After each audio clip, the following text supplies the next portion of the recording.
All right, let's get started. So we've got clients, like I was saying, we've got clients, 49 states, every conceivable market area, from GP insurance-driven practices to large elective case implant, all on 4 practices, orthodontist, you know, and everything in between. Fee-for-service are a huge section of our clientele. Those are the doctors that are looking for expert status, are needing to really elevate their game. And I think the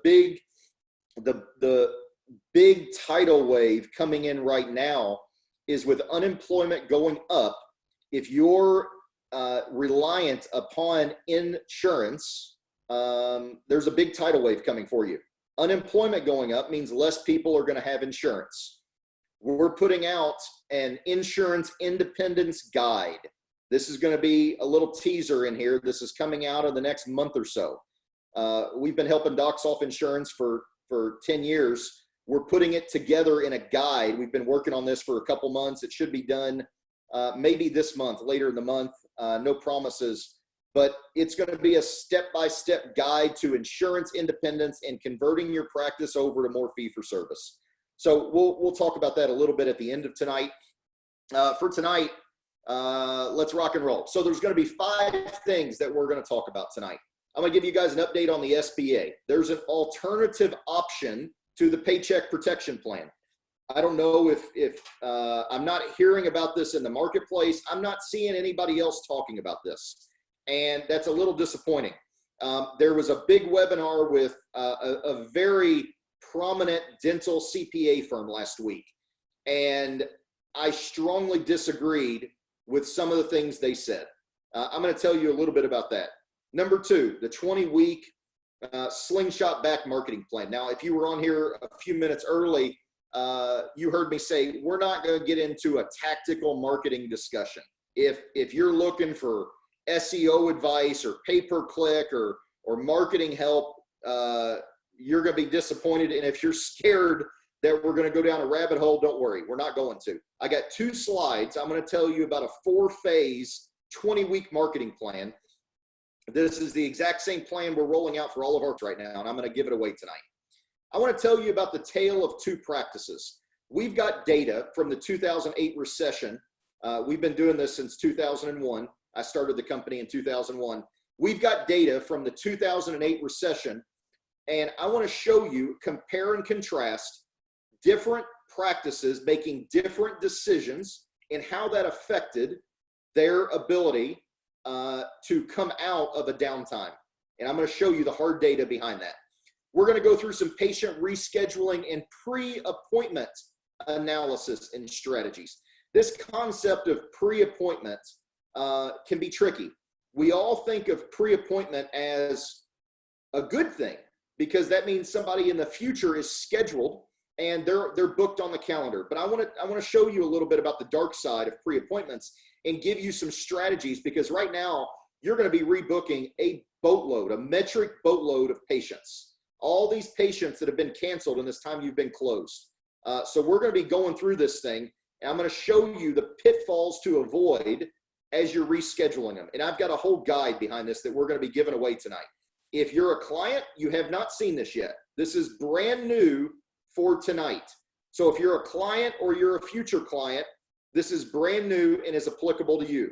The tale of 2 practices. We have not released this recession era data until this. This is the first time we've released our recession era data around 2008 to 2010 era of dental practices.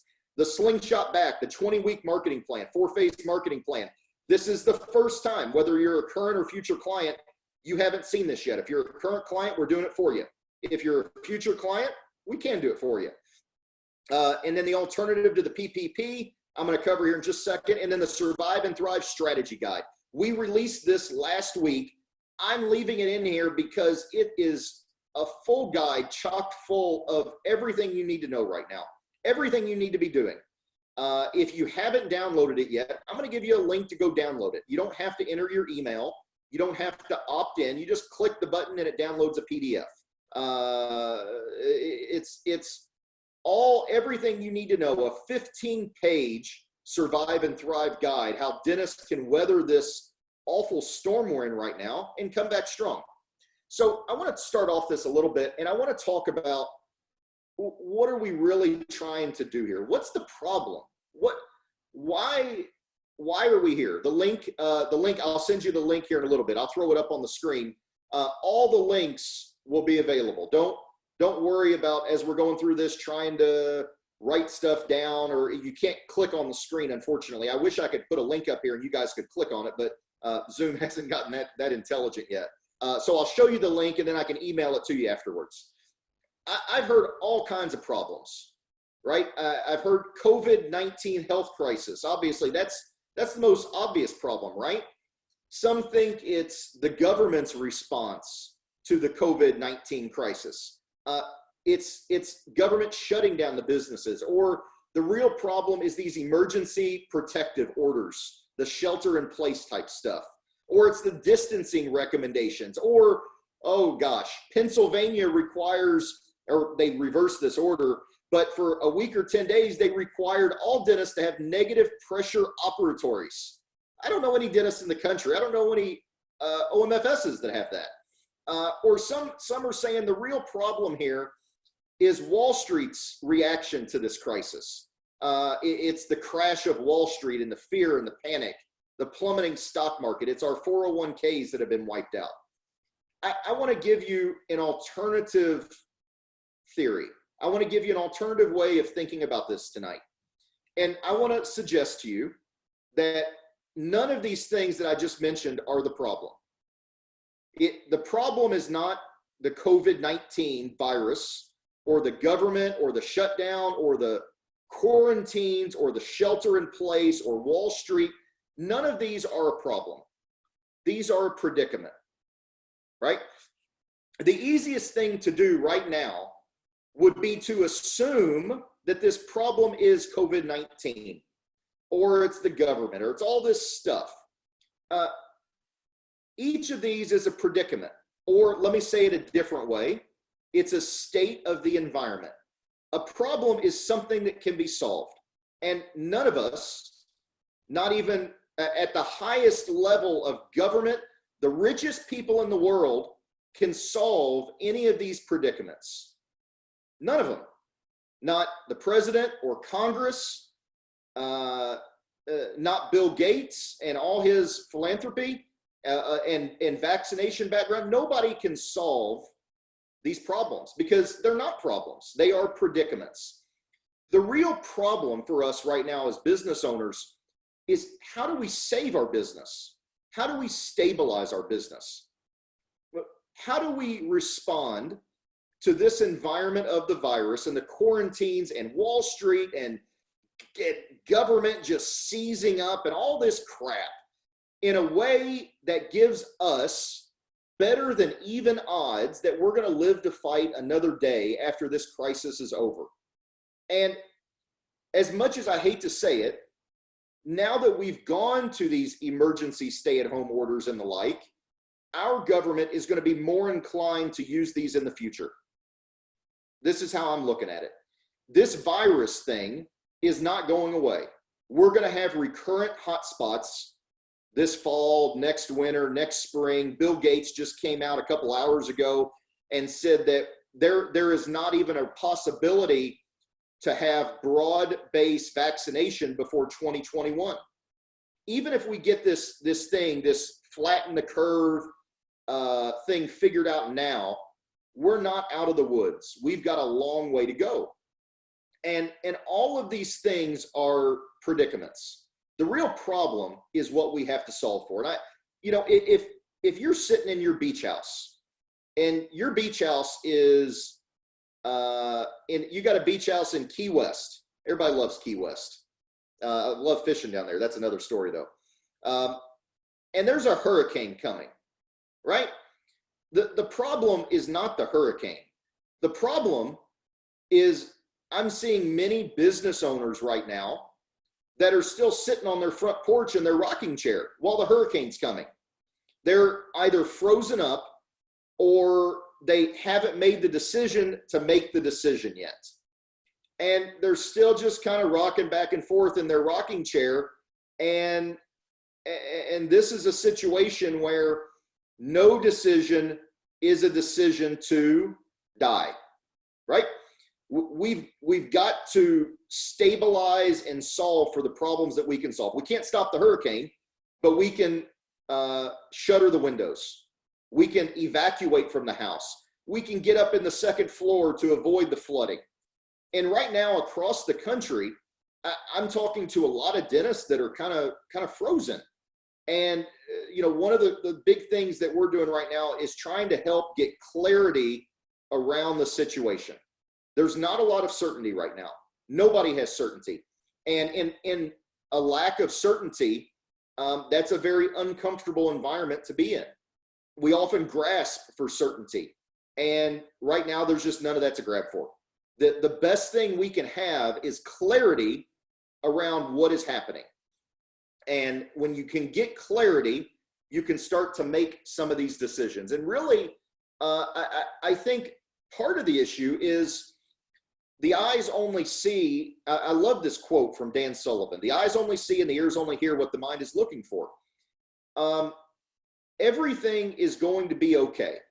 Let me tell you, everything's going to be okay. But I want to put a little qualifier on that. When we say everything's going to be okay, does that mean that it's just going to be the way that it was and the way I expected it to be? No, that's not what I mean by everything's going to be okay. The answer to that is always no. And for those of you that have been practicing for a little bit of time, my dad's been practicing now for 38 years. He's not showing any signs of slowing down. He loves it. Nothing has stayed the same. The only constant in the world is change. Now, when I say everything's going to be okay, if I mean, is everything just going to be the way it's going to be? Then the answer is yeah. Everything is going to be okay. We're going to figure this thing out. And given that things are just going to be the way they're going to be, the only question that really remains is, what are you going to do about it? It's 7:13 Eastern Standard Time on Wednesday, April 8th. We've been in lockdown for 3 to 4 weeks, depending on your area.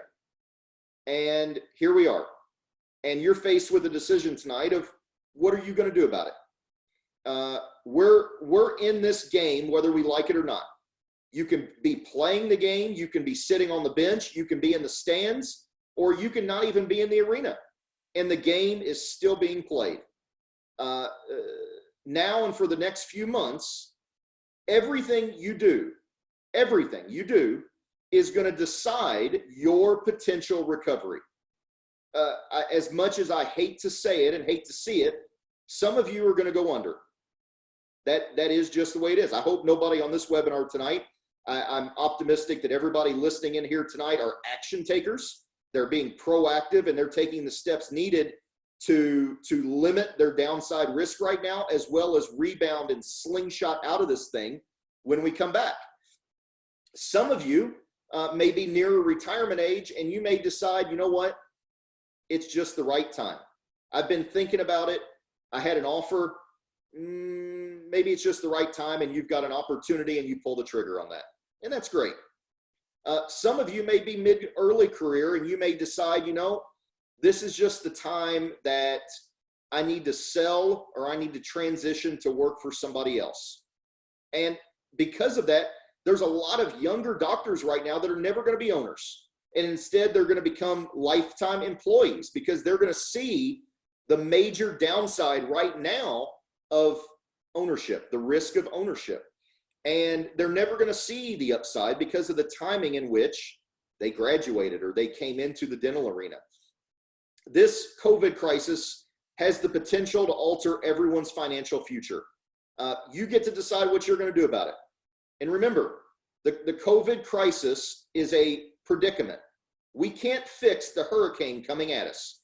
This hurricane is just sitting right on top of our house and spinning. And we can't solve it. There's nothing to do about it. All you can do is decide if you're going to sit there in the hurricane, or if you're going to evacuate, or you're going to fix the house and batten down the hatchets and get in the bunker. What others do or say does not have to define your choices and your results. And I want to give my friend Max Gocher and Mike Abernathy credit for some of those things I just said.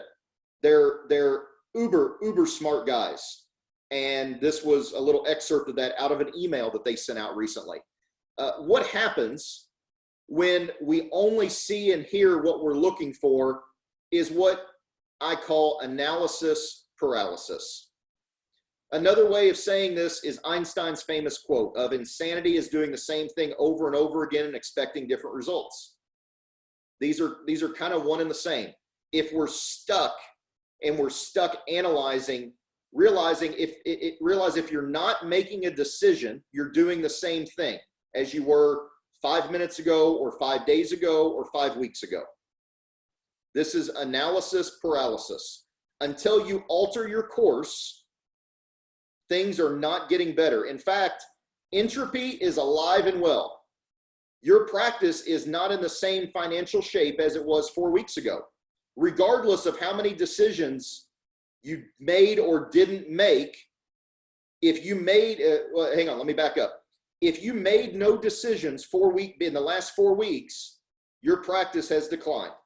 And it's going to continue to decline until you make the decisions to stop that, to change the trajectory of what you're doing, to do something different in order to get a different result. One of the biggest things that the best quotes that I like was from some coach in pro sports. I don't remember who it was. One of the famous coaches, I'm sure. Getting people to do what they don't want to do in order to achieve the results that they want to achieve. Bob Knight said it best. Everybody wants to be a champion. Few people want to prepare to win the championship. Right? Love Bob Knight. I got a picture of him throwing a chair here in my home office on this wall over here and at the SmartBox office. The single biggest mistake that any business owner or dentist can make right now is to freeze. If you decide to ride out this hurricane with no forethought, plan, shelter, or life jacket, well, what's that mean? If you're standing in a hurricane with no forethought and no supplies, you're going to die. And that's the same outcome that's going to happen to your practice here. I give Max Gocher credit for this image. Max, he had this little wooden stick figure. He walked out in his front yard and he stuck it in the sand and he took a picture and sent it to me. And I said, Max, I'm going to stick this in my webinar. This is fantastic. This is another way of saying analysis paralysis. If you bury your head in the sand, a little more crass way, of course, but that's the same thing. We've got to start positioning ourselves and putting the steps in motion to fix the problems that we can fix. How do we stabilize our business? How do we create the situation that gives us better than even odds of slingshotting out of this galactic mess that we're dealing with right now? We're going to get through all this. I told you it was going to be okay, and it is. We're going to be doing these Wednesday webinars every Wednesday until the end of time. SmartBox and me are going to be here, and we're fully committed to all of our clients and future clients to help them create the strategies that are going to apply equally whether you're a client or not. We've got 3 strategies tonight that if you're a client, this is the first time you're seeing them. And these apply to you. I would love if everybody sent me an email. I'm going to send you an email tomorrow. After we get off here, I'm going to go upstairs and put my kids to bed. And tomorrow morning, I'm going to send out an email to everybody that joined in this webinar, which is a record attendance right now, between not even counting Facebook. I would love if you hit reply and told me one thing tomorrow. One thing I would love to hear from everybody in this thing tonight. What's the biggest hurdle in front of you? What's the biggest challenge you have? What's keeping you up at night right now and you need help solving? If you tell me what that is, my promise to you is I'll be back next week and I'm going to help you solve it. So with that being said, let's jump in. Number 1, the CARES Act tax credits. Nobody's talking about this. I don't know why nobody is talking about. This is not quite as lucrative as the Paycheck Protection Program, but it's still a great opportunity. I know the PPP plan didn't quite fit the mold for some dentists for various reasons. I don't necessarily want to get into tonight because that's a whole webinar into itself. If you want to learn more about PPP, you can look at last Wednesday's or the Wednesday before that, where we spent probably a half hour each week talking about the PPP, the SBA Paycheck Protection Program. The CARES Act, the same CARES Act that passed the PPP, also is offering tax credits. And here's how this works.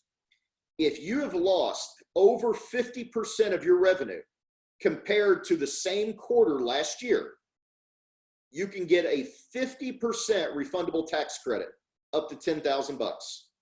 Now, like I said, this probably isn't the best tool for larger practices. And I know we've got a few on here tonight, but for smaller practices that can show they've had a significant loss quarter over quarter and are going to continue to incur losses, you can go get some tax credits.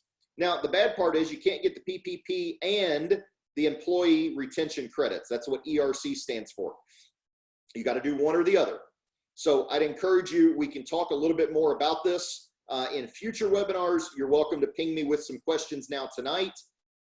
You can go on Google, go Google for Forbes tax credit details if you want to read a little bit about it. I'm sorry I don't have a short URL here, but again, I'll send out the links after this, and we can get through that.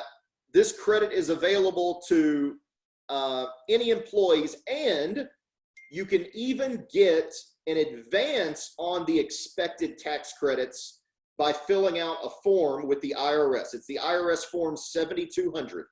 And you can request an advance of the employee retention credit.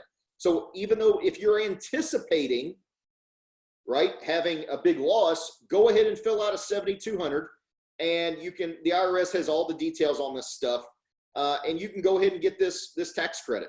I had another question just a few minutes ago before I hopped on the webinar about the EIDL grant, the $10,000 EIDL grant, EIDL, the Economic Injury Disaster Loan. Go ahead and apply for that. There's no harm in getting $10,000, even if you don't go forward with that EIDL. If you need the cash, these are the tools the government has made available to help you. Take advantage of them. Anybody, feel free to drop a question in at any time. I'm watching this thing. I got all the chat windows up here on the side, Q&A windows. ERC is the employee retention credit. So this is another part of the CARES Act, another piece. The CARES Act passed the PPP, the Paycheck Protection Plan. These ERC employee retention credits are another piece of that legislation that can allow dentists to get a tax credit if their revenue is down. Unfortunately, they have stipulated right now that you can't get the PPP and the ERC. That may change. Right now, everything's changing so fast. I almost feel like a once a week webinar may not be often enough, but at the same time, I think that's the consistency we're going to stick to, just because there's so much volume of information to try to sift through and get the good stuff. How do we apply for the CARES Act ERC? You can visit to get the ERC. You can go to the IRS website, download the IRS form 7200, and then send that in with your payroll, or if you use ADP or somebody like that, they can help you get that filed. But it's the IRS form 7200. You can get an advance on the employee retention credits. The other side of this, the SBA loan. Here we go. We got a question about that. I applied for the EIDL on 3/30. Many of my friends also applied. We've not got the 10K yet. Has anybody got the 10K to your knowledge? Unfortunately not. I have not heard of anybody getting this yet. I do know this. We have a number of doctors that do have confirmation numbers from the SBA that their PPP loan has been accepted. We had some verbal confirmations today that their loan had been approved. I have not seen funding come through yet. So I know the SBA promised same-day funding.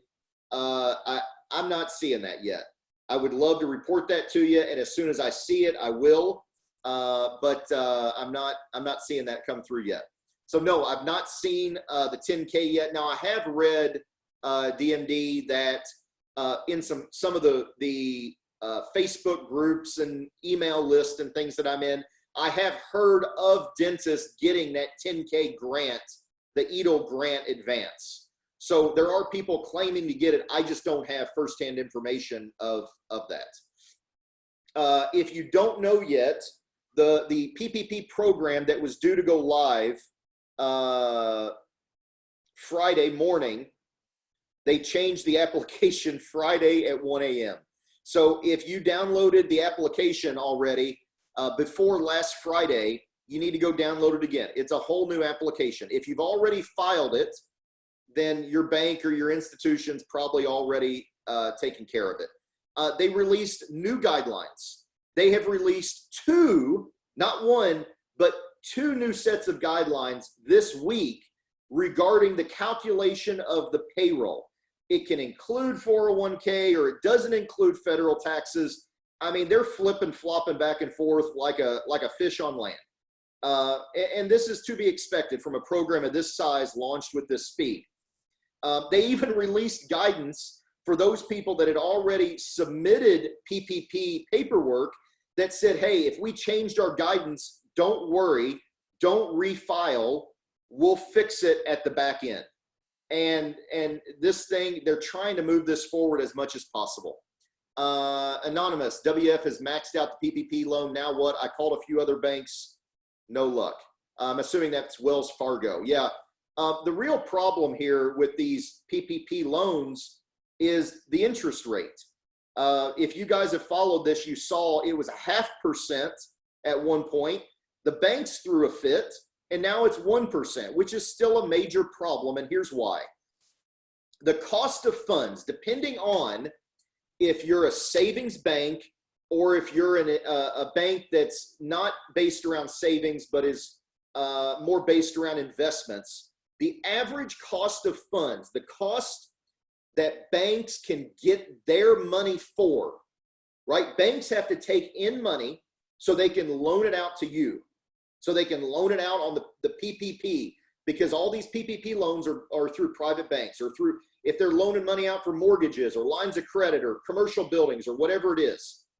Banks have to get money to loan money out. The cost nationally right now is around 1%, depending on what these banks, what kind of bank they are. So for the SBA to mandate that these PPP loans are 1%, what they're basically saying to the banks is, sorry about your luck. You're not going to make any money on this. And it's not a good position to put the banks in that you're trying to recruit to get to do your work for you. It's a bad plan. Yeah, Wells Fargo has maxed out PPP. Now what? That is a very, very tough position to be in.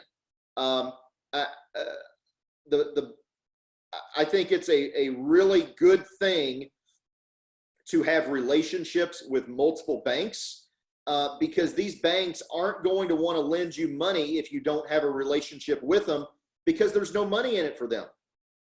If you are at a bank like Wells Fargo that has maxed out what their allocation can be, you need to go start a relationship with a new bank, because there's no money in it for them. They're looking at this going, why do I want to loan money to people that aren't already my customers? So go become a customer and get that party started and have relationships with two banks. I mean, the old adage, 2 is 1 and 1 is none. And that's a really bad position to be in right now, where Wells Fargo, with basically no notice, just said, that's it. We're not doing any more of these loans. But that's, that is the deal. Oh, here we go. I just got notice. The Fed just lifted the cap on Wells Fargo temporarily. I just literally got sent a message. I don't know if this is accurate or not, but I would go check Wells Fargo out again. Anonymous attendee who asked that question to, go check that out. PPP is 1% interest for 2 years, and the part is forgivable. The problem is you're going to run into a new bank presently is that most will require a relationship prior to 2/15. Yeah, Ben, that is possible. I'm not sure I've read anything specifically around that. Of course, that could be some kind of policy that banks want to do or enforce. Dr. Eccles, can you get PPP and EDL? You can, if you get the EDL first, the PPP is going to refinance it. You cannot get the EDL after you get the PPP. So you gotta make sure you do those in the right order. So if you want the guidelines and the application around this, go to this bit.ly link. I'm going to send you this afterwards. Don't stress about it. I think there's a very, very, very, very well-known CPA firm that is full of a bunch of really, really, really bright people. And they've got a lot of dental clients. I'm not going to say their name because I'm not trying to badmouth them. This is my opinion. They came out last week and said that they thought dentists should wait to get the PPP, and they thought that funding would not run out. And I think that that was the equivalent of financial malpractice. I think that was terrible advice. And here we are this week. The government's already talking about funding running out, and they're trying to rush through another $200 billion funding bill to make this thing happen. And now it's become this partisan argument in Congress, and there's all these things they're trying to add on and all this stuff. And I hope they get it passed. I hope they make this stuff happen. But I think the advice that these really smart people came out with last week was galactically stupid. I think it was really bad advice. And I hope that everybody is applying and you're working through this in a parallel fashion. In other words, don't work through, this is an existential crisis. You don't want to be trying one thing and then doing the next thing and then doing the next thing and then doing the next thing. You're not going to make it at that pace. You need to be moving forward in parallel with every option you have right now. And that's how you're going to get out of this crisis and how you're going to slingshot back out of this. There's a strategy around the PPP. We talked about this last week. You have 8 weeks from the origination of the loan to maximize your forgiveness. You need to match this with your reopen date and with the date that you plan to rehire your people. Okay? This is the strategy, and you need to put some thinking around how this is going to work. If you want to go get right here at this guide, we've got a whole organizer and guide that you can go download. We've put it together for you. All the rules and regulations, you can go download our organizer guide with this little link right here and get the new application and everything you need to fill this puppy out. What about the SBA interest? How much is it? 1% for 2 years. 1% for 2 years. And that's only for the portion that's not forgiven. 6 months deferred payment. It still accrues interest, but 6 months deferred payment. And then you can apply to get, whatever forgiven. And there's a huge amount. You can get up to 100% of it forgiven, which means you don't owe a dime. The government sends you a check and you don't send them anything back. But there's certain guidelines I talked about last week. If you want to see all about the forgiveness, watch last week's webinar. Go download this organizer here, and you can get all the details on that. Let's see, what else? Wall Street Journal reported that they had only Bank of America, if I'm remembering right, Bank of America on Friday already had $38 billion worth of loan requests. One bank in one day had 38 of $330 billion already requested. 12% of all this money is already flying out the door. This thing is a gold rush, literally a gold rush. The SBA system is built currently over the past 10 years. The SBA system has processed 23 to 27,000 loans a year, right? The SBA generally processes 25,000 loans every year, right? They are expecting right now to have 500,000 loans this month. So to give you perspective on how huge this thing is, they're doing 20 times their yearly volume in the next 30 days. This thing is galactic proportions. And this money is going to fly out the door. I'm not trying to be a fear monger here and shame or scare you into going to apply. This is how I see where we're at. The government is offering an olive branch to every business in the country. And every business in the country ought to be taking advantage of it. Your worst case scenario is you have a 2-year loan at 1% interest, and you call that a cash cushion. You don't spend $1 of it. You sit on it, and you have 2%. You have a 2-year loan at 1% interest. And if you get $100,000, it costs you $2,000 over 2 years in interest, and then you send them the check back. This is like a free line of credit as your worst case scenario. I think every dentist, every small business owner should maximize the amount of money they get out of this, because that's the worst case scenario. As long as you aren't frivolously spending money, you have a 13-week cash burn forecast in place. We talked about last week. You got to know your cash burn. You got to figure this stuff out. We laid out a budget last week. We laid out a cash burn calculator last week. Go to our resource center. We're getting a free download. You don't even have to opt in. Give it to all of your friends. You've got to understand your budget and your cash burn. And this is free money that Uncle Sam has given out. And I think it would be irresponsible for most people. I know there are situations when it doesn't make sense. I'm not saying this thing's for everybody. For the majority of people, in my view, it's irresponsible if you don't go take advantage of this money. SBA just yesterday sent out 28 updated rules that banks are having to conform to. This thing, they are building this plane while they fly it. And while it's in the air, they're trying to figure out where they need to build the airport so it can land. The government has never done something so big, so fast in its life. This is really an incredible feat. Let's jump into the next thing. Slingshot back, 20-week marketing plan. Now, my promise to you guys on this at the beginning of this webinar is we're not getting uber tactical here. If you want to know and get uber tactical on this stuff, we're going to have a future webinar, and we're going to dive into marketing for the better part of an hour.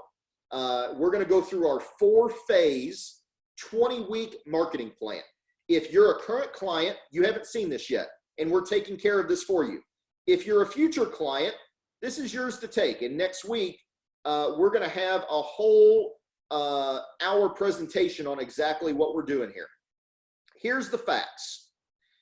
Our 2008 recession data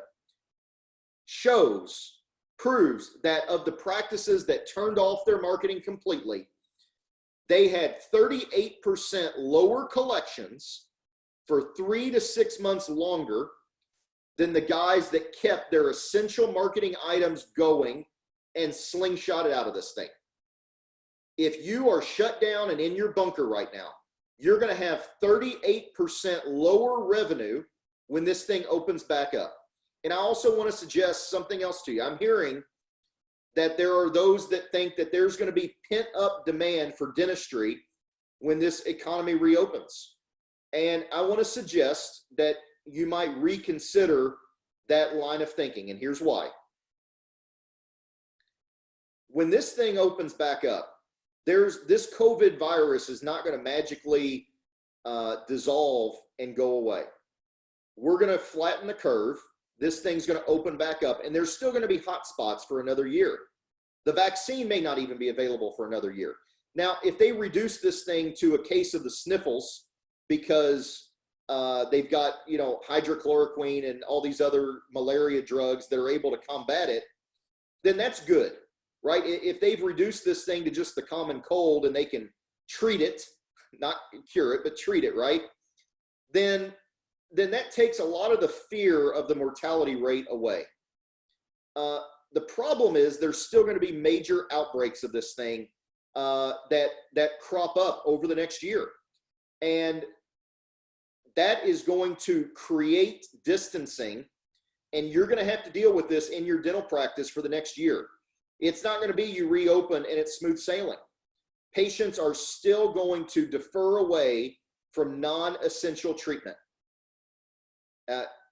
Read between the lines, hygiene. You'll have your core group of patients that comes back, but a lot of them, you're going to see a lot of attrition in your patient base. How you fill your chairs up, how you patch those holes in your schedule is going to be determined by the strategies that you put into place now, 2 weeks before you open, when you open, and 3 months after you open. And that's exactly what this 4-phase plan is now. Phase 1 is what you're doing right now. If you've turned off your marketing, I'm going to suggest that you're making a mistake. And I'm going to show you the data from our 2008 recession from doctors that turned off their marketing, and it took them 6 months longer to slingshot out of that. Marketing is a long term, it's a long sword, right? When you turn off and turn on your marketing, when you're running your marketing and you turn it off, you just start falling. And I don't care if it's SEO or pay-per-click or newspaper, billboard, magazine, radio, TV, you're going to coast. You're just gliding. It's like an airplane that turns off its engines. Here it comes. It's gliding in, right? Now you turn your engines back on, you don't immediately you're not an F-16 fighter jet and you just pop back up. You gotta continue to build back up. You're building brand, you're building exposure, right? I'm not talking about SEO specifically. I'm talking about all marketing. The dentists right now that are running an essential level of marketing, plus maybe a little bit more depending on your status, if you're doing or not doing emergencies, if you're doing implants, we have a lot of doctors still doing implant consults. Your marketing plan is going to vary a little bit depending on your specific situation. Phase 2 of the marketing plan is 2 weeks before open. There are specific things you need to get the ball rolling 2 weeks before you open. You need to have a couple or 1 or 2 essential staff in there getting the schedule filled out, starting to confirm patients, starting to get things rocking and rolling, right? Same for marketing. You need to be priming the pumps. You need to be getting things set up and going. You're not just going to walk back in the day you open and have a full schedule. You're going to see a huge number of those patients cancel, no-show, and ultimately churn out. Phase 3 is when your practice is open, full steam ahead, right? Typically what we're doing with practices, and again, I'm going to reveal much more detail on this next week, is a ramp-up plan. Finances are a big concern right now. Everybody, right? Going full speed ahead on marketing when we've still got a lot of unknowns, I think would be unwise. We need to have a phase-in plan that as we build this thing up, listen, for those of you that have started practices from the ground up, how do you do it? You do it one step at a time. You just build and build and build. You phase this stuff in. And then phase 4 of the marketing plan, 1 to 2, 3 months after you open at most, back to a full patient attraction system as normal. If you're wondering when I refer to a patient attraction system, I'm referring to a comprehensive system that encompasses everything you need to attract, convert, retain. I'm going to talk about this more in a couple minutes. Guys, this is the extent of my marketing talk today. I'm happy to answer marketing questions. You all know I run a significant dental-only marketing and consulting agency. Love to answer your questions, but I don't want to consume this webinar tonight with a bunch of marketing chat that maybe a lot of our audience here is not in the right headspace to be thinking about marketing yet. There's more imminent problems that we need to solve before we get to the marketing stuff. So that being said, feel free to ask questions. I'm going to move on. I want to also give you some swipe and deploy marketing tools. We've got our patient safety and security letter. I've talked about this in past webinars. You're going to have issues with fear of your patients coming back in. You need to do your best to mitigate that fear. We've got a template letter here for you that you can customize. We've got a social media content calendar. We don't want to talk about COVID-19 every day of the year for the rest of 2020. We've already pre-created a lot of this social media content and ideas for you and your team to jump into. Excuse me. I also want to give you an idea for something I saw around a dentist that has launched an e-commerce store. Interesting concept, but he's selling and he's making $6,000 or $8,000 a month selling all these supplies to now a broader regional audience. When he first started, he was just doing it to his patients. This thing kind of caught on, and now he's selling to a broader regional audience. If you have interest in how to do this, I'm happy to help you through it. Reach out to me with an email, and we can make some of this happen. Some money is better than no money. You're not likely to get rich by adding e-commerce functionality, but it may help stopgap where you're at a little bit right now. You got to stay in touch with your patient base, and safeguarding them is the whole thing around the safety and security letter. I want to talk to you strategy 2 here. Let's jump in. I want to tell you about the tale of 2 practices. And I do this under the format of our 5 A's process. The average dentist, let's say they get 100 new patient opportunities. The average dentist answers about 70 to 75% of their phone calls. They're going to appoint, attend, accept, and get an average value that out of those 100 new patient opportunities, the average dentist is going to produce a little bit shy of 20,000. Now, if you followed us for any amount of time, you know how powerful the 5 A's can be. If you can move each of these 5 stages by a measly 10%, you can double the revenue you produce from your marketing, from your new patient opportunities. In fact, if you can move the answered, appointed, and attended 10%, and then we can drop in a couple tips to help you with hygiene and restorative case acceptance and increasing your average visit value or average patient value, or however you want to track that, by 20%, you can almost triple the revenue. And this isn't some spreadsheet hoo-ha magic. This is the core of our Success Academy. And we're going to give you a bunch of our Success Academy tools tonight. But I want you to keep this in mind. The money funnel and the 5 A's is your guide to turning marketing into money. If you've been disappointed or confused about how you pay for marketing and how your bank account just never seems to get bigger, the answer is in the 5 A's. This is your opportunity to grow and to develop the strategies, and we're going to give you the strategies at each stage so that you can build your engine and produce more dollars from the same amount of marketing. It's very expensive to spend more on marketing and just to continue to ramp up the marketing engine. That gets expensive. New patients are expensive. Why not get more new patients from the same money you're spending, right? We want to help you put the strategies and the framework into place that allows your team to execute, track, and quantify so that they're owning these outcomes. They're motivated, and this is the part that lives with your office manager, and that they're going to start helping develop your team members. Building the team-driven practice is paramount, right? Now, leveling up your team is a phenomenal time to be done during the down periods, whether it's during Christmas, during 4th of July week, or during the COVID-19 crisis. These are all great times to be talking about, how do I grow my team?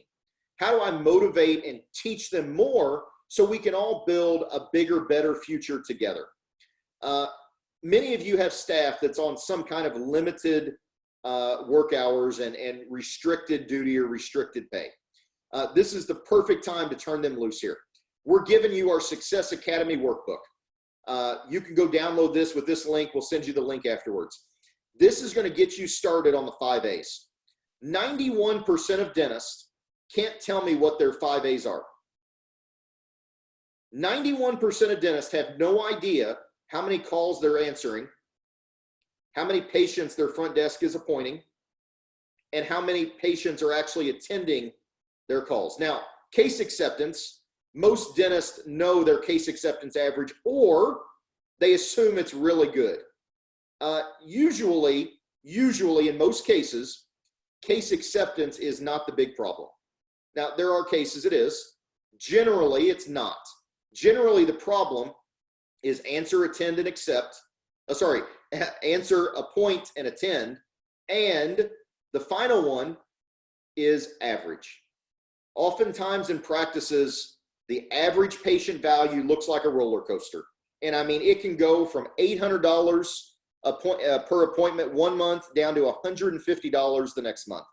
And that is a huge, huge driver in these cash spikes and cash crunches that a lot of dentists encounter. And it's all based around the average and the strategies that are in place.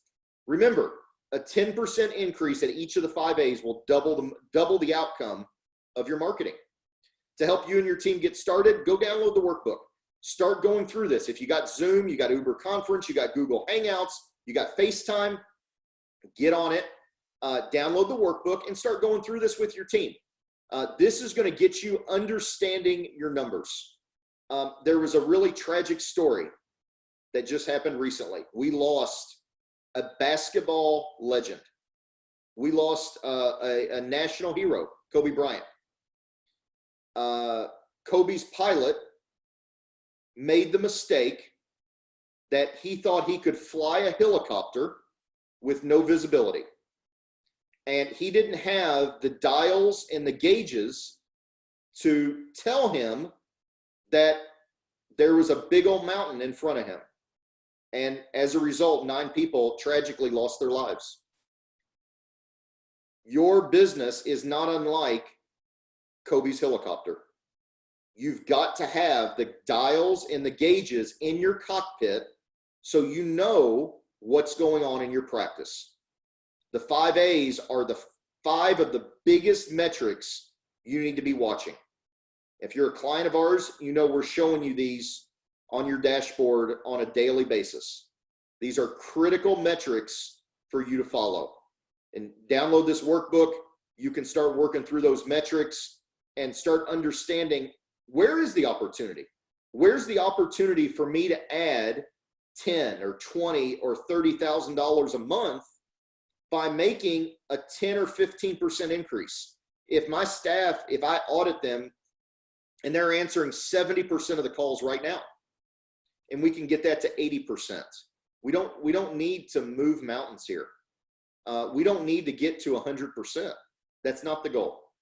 If we can get from 70 to 80, and maybe your appointing is at 50%, maybe it's at 50% with Susie, but it's at 62% with Sally. Ooh, now here we go. What's Sally doing that she's 12% better? And how can we help Susie get the skill set and the tool set to raise her game, right? Let's grow that from 50 to 60%. And then maybe your show up rate between your cancellations and your no-shows. Any cancellation within 24 hours of the appointment is a no-show. Your cancellations and no-shows might be 12%, 15%. Maybe it's 5%. Who knows? Only you know. How can we improve that 10%? How can we get from 85% to 95%? And all of a sudden, you're on your way to doubling your revenue. If you spend $5,000 a month on marketing, now instead of getting $20,000 a month out of it, you can be getting $50,000 or $60,000 a month out of it. These are the strategies, right? These are the numbers. I'm giving you the math right now. The strategies are in the workbook. Understand your dials, understand your metrics, get your team into the strategies, right? Because we can't just go to our team and say you have to appoint more patients. That doesn't work. Spreadsheet leadership is garbage. It doesn't work. It's never going to work. There's plenty of consultants out there that like to lead and train with spreadsheets, and it can't be done. It alienates your team. You may have tried it in your practice before, and you had the coup d'etat. Your team revolted against you, and they said, we're not doing this. And that's not leadership, right? You've got to arm them with the strategies and support them to grow. And that's what this workbook is going to show you exactly how to do. We teach the dentist performance framework. There's 5 things you need to be doing in your practice. If you're a client of ours, you've seen all this. So I'm going to go through this quickly. I know we have a lot of clients on here tonight. I don't want to dwell on all this stuff and it gets lost on our existing clients. There's 5 things you need to be doing in your practice. You've got to attract more and better patients. You got to increase your patient value. You need to retain your patients for life. You have to grow your profits, and you got to build a motivated and a productive team. You know, as a marketing agency, we can drive great results, but at the end of the day, if that result didn't drive growth in the practice, it does the dentist no good. Leads and calls are of no value. These are the 5 key points, and I would challenge you to ask yourself, which of these areas are you doing great at? Which of these areas do you need to focus on? Pick one and work on it this week. Think about it. Don't try to tackle all 5. Pick one this week and work on it. Because when you can have focus around the 5 strategies, focus is power. And when you can increase your expert status and you can attract the right patients and you can focus on these dials and gauges, the metrics that really matter, you start leveraging the 5 A's in the money funnel and you get that team-driven practice going. This is where it happens. This is the magic that the 5 A's drives. The offices that focus on the 5-year plan versus the 1-year plan are going to grow exponentially better. You can't just be chasing the next shiny object out there. Focus on one. Focus is power, and crush it. And this is one of the biggest things that's responsible, I think, in my opinion, for the massive growth of our clients across the board. As of the end of March, we've generated over $5 billion in new patient revenue potential since 2009 for our docs. I told you earlier, I started the company in 2001. We didn't have the sophisticated tracking systems that we have now in those 8 years prior to that.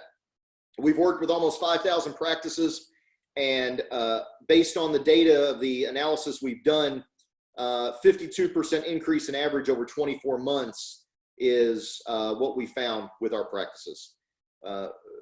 If you're out there right now and you think, I've got unique problems, you've probably never seen a practice with my problems before. I assure you that's not the case. We've been doing this for a long time, and we figured out a lot. And this is what we're able to deliver. We don't talk about hits and clicks and impressions. This is the real deal and real practices. Strategy number 4. I told you earlier I was going to talk to you about pre-appointments and the danger, the risk of pre-appointments. We are just releasing this report tonight. If you're a current client or a future client, you've not seen this data yet. This is our latest analysis around pre-appointing. And if you want to jump out there and grab that right now, bit.ly/hidden tax. There's 5 big things I want to talk you through tonight.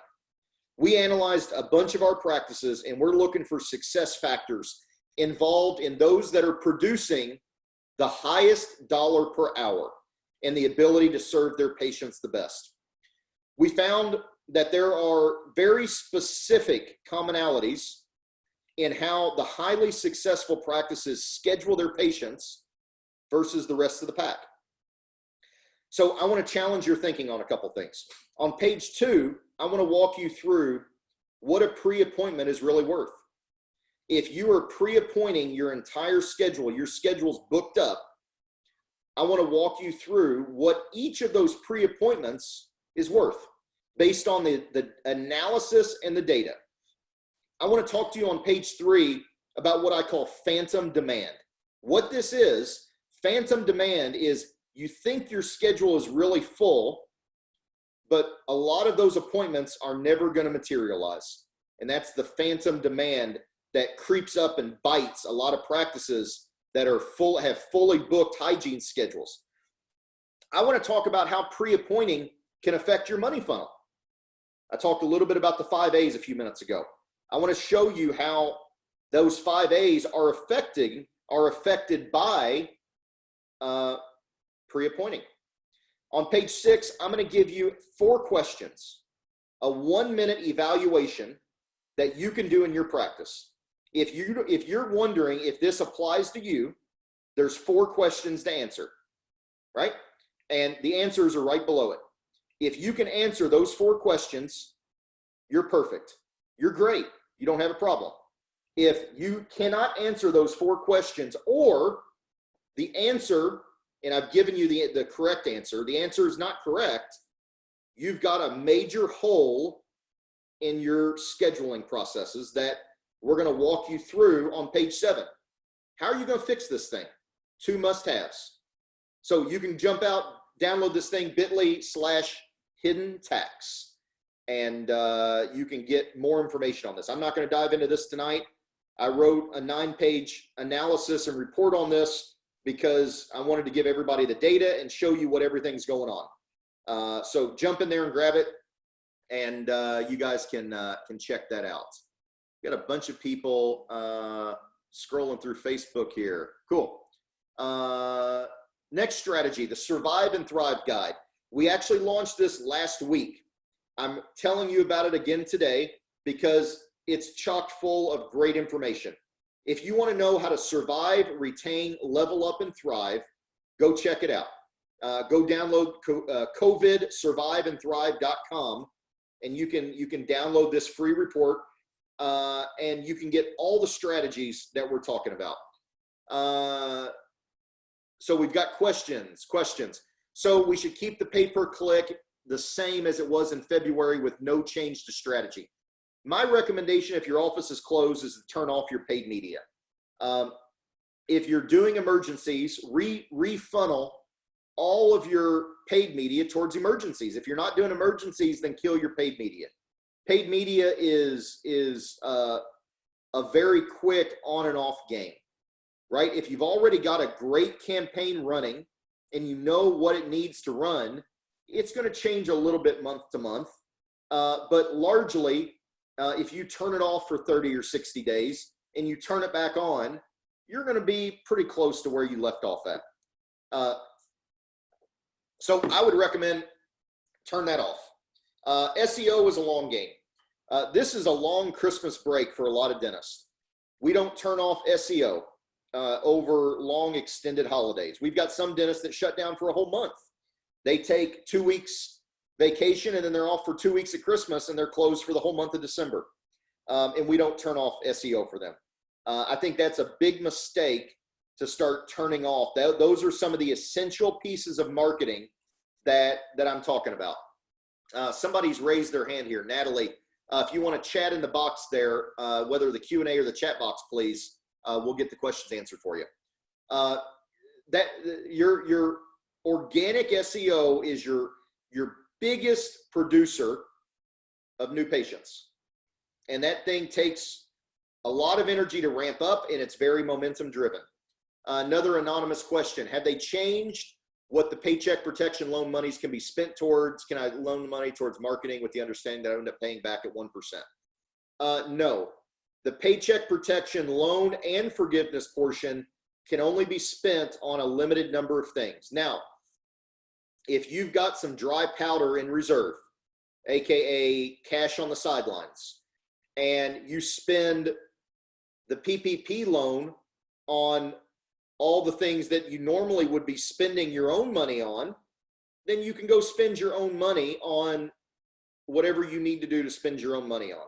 If that's marketing, if that's a new boat, whatever it is, right? So it all depends on your particular situation. What's your cash flow? How much cash do you have on the sidelines?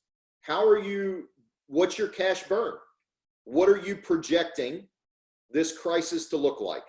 I can tell you what we're projecting right now, and where we're looking at this macroeconomically for the nation, as well as some specific hot spots that we've got a lot of clients in to pull out of. Generally, my outlook, I will say, has been better than a lot of the dentists I've talked to. This is I use the word remarkable, but it's not a good thing. This is, anybody in here hear my story about my grandma 2 weeks ago? Raise your hand if you heard my story about my 100-year-old grandma. Anybody? Oh yeah, okay, we got some people. Yeah, so for those of you that haven't, I'll tell the story real quick. Love it. I called my 100-year-old grandma. She's 99. She turns 100 in August. And I said, hey, grandma, you need me to bring you anything? She lives right up the road here. And I said, you need me to bring you anything? What can I do for you? And she goes, oh no, Hannah. I went down to JC, the Kroger supermarket, grocery store, whatever. I just got what I needed today. I said, Grandma, you're 100 years old. This virus, you're like its ideal candidate. And she was like, oh, honey, I've lived through worse. And that was, I actually got to FaceTime with her today. My mom was over there in full mask and face gear and all this crap. And we got to FaceTime for a little bit. And I think for Easter, we're going to go over there and have an Easter egg hunt in the backyard, and Grandma can sit on the porch and watch. But anyway, back to the topic at hand. Your specific situation is going to dictate a lot of this. You got to understand how much cash is on the sidelines and what's your cash burn. How long are you anticipating this thing to last? And what kind of rebound do you want to have when you come out of this? Once you spend your capital, once you spend your money, it's gone. It's gone forever. It's not coming back. And you need to be judicious about where you spend and invest your money, and make sure you're doing it wisely. And if it all depends on your outlook and your type of practice and your market area. I can tell you Louisville is set to peak April 21st for COVID-19 infections. That's a big factor, right? Cities are going to open back up based around when their peak infection rate is, after a certain amount of time after their peak infections. That's all part of this magic formula. It's not really magic. It's just thinking through all these different variables. New York City has already peaked. Louisville is set to peak here in a week or 10 days. So that all that weighs in. And you just got to, this is a time of, there's so much fear and uncertainty, and you are the captain of your ship. Nobody's going to make the decision for you. You gotta make that decision. You're the captain, and the captain always knows. You've got to go find the advice and get the counsel and talk to people that you say, I think that person is really smart and they've got some good advice and I like what they're saying. You got to surround yourself with people that are smarter than you. And when you do that, and you're able to start putting these plans in place, when we start breaking this nut open, we find out that a lot of the freezing, a lot of times when we get frozen, it's because we have complex problems to solve. When you break apart the problem into its individual pieces, generally each piece is pretty simple to solve. And when you can solve the individual pieces, you've solved the whole problem.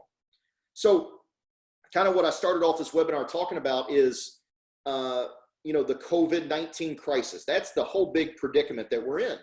But there's all these little individual pieces underneath of it. When do I need to get the loan? How much cash burn do I have? How much cash is on the sidelines? When am I going to reopen? How am I going to reappoint these patients? Right? And we got all these things, all these individual tactics that we have to solve for. And once we go through, run the gamut and solve them all, the problem's over, right? We've conquered the problem. And that's all we're trying to do here, is to break down these complex problems and solve them. I hope that was helpful. I know I kind of got off on a rant there a little bit. I want to tell you a little bit about, if you're a current client, the stimulus program that we're doing with all of our current clients. Some of you have already seen part of this. I'm just going to recap this and skim through this. There's 5 things we're doing if you're a current client, and there's going to be more coming. This is not an exhaustive or the end of the list. We're going to be mailing out letters to your patients that are scheduled and helping you reschedule these guys. We're going to get your whole team enrolled on Success Academy and Dental Intel. Free right now.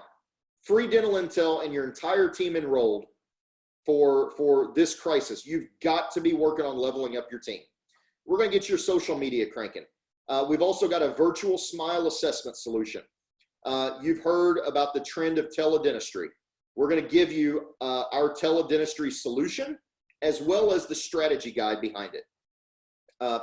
Social media content calendar, of course, to begin posting. We don't want to be dwelling on this COVID-19 stuff until the COVID-19 stuff is over. We need new stuff to talk about that's going to engage and be interesting. And then our 20-week, 4-phase Slingshot back marketing plan. I'm going to be diving into detail next week. Next week, I'm going to have Trent Arkema, our VP of Marketing, on this webinar with me, and we're going to be diving into that. So we'll cover that more next week. Now, if you're a future client, we're offering the same pieces to you. We're going to get all this going for you. Here's the reality of the situation that most dentists are in right now. Coming out of this crisis, it's going to be tricky. You're going to be in a bind. If you shut down all your marketing, you're going to have the same results of dentists that shut down in 2008. You're going to have empty chairs, a schedule that looks like Swiss cheese, and 38% lower collections for 3 to 6 months longer. Now, the 3 to 6 months and 38% was the 2008 recession data. My projection is that number is going to be low. This residual coronavirus that's going to continue to flare up and have patients on edge is going to mean that revenue is going to be down more for longer for those that don't prepare. Realize in your market, the first mover advantage is in full swing. Somebody in your market is going to get ahead of this thing and is going to grab a huge percentage of the patients coming out of this crisis. And that's why we have created this plan. We're going to carry you on our back until this crisis is over. And we're going to get you Dental Intel for free. You can't get that anywhere else. You can't go to Dental Intel and get it for free. They'll laugh at you. We're going to get you hooked up with it for free. If you need help, we've pre-populated a bunch of reports in Dental Intel. Start going through your numbers. Success Academy combined with Dental Intel is where the magic happens. That is going to be your tool. It's going to give you those gauges.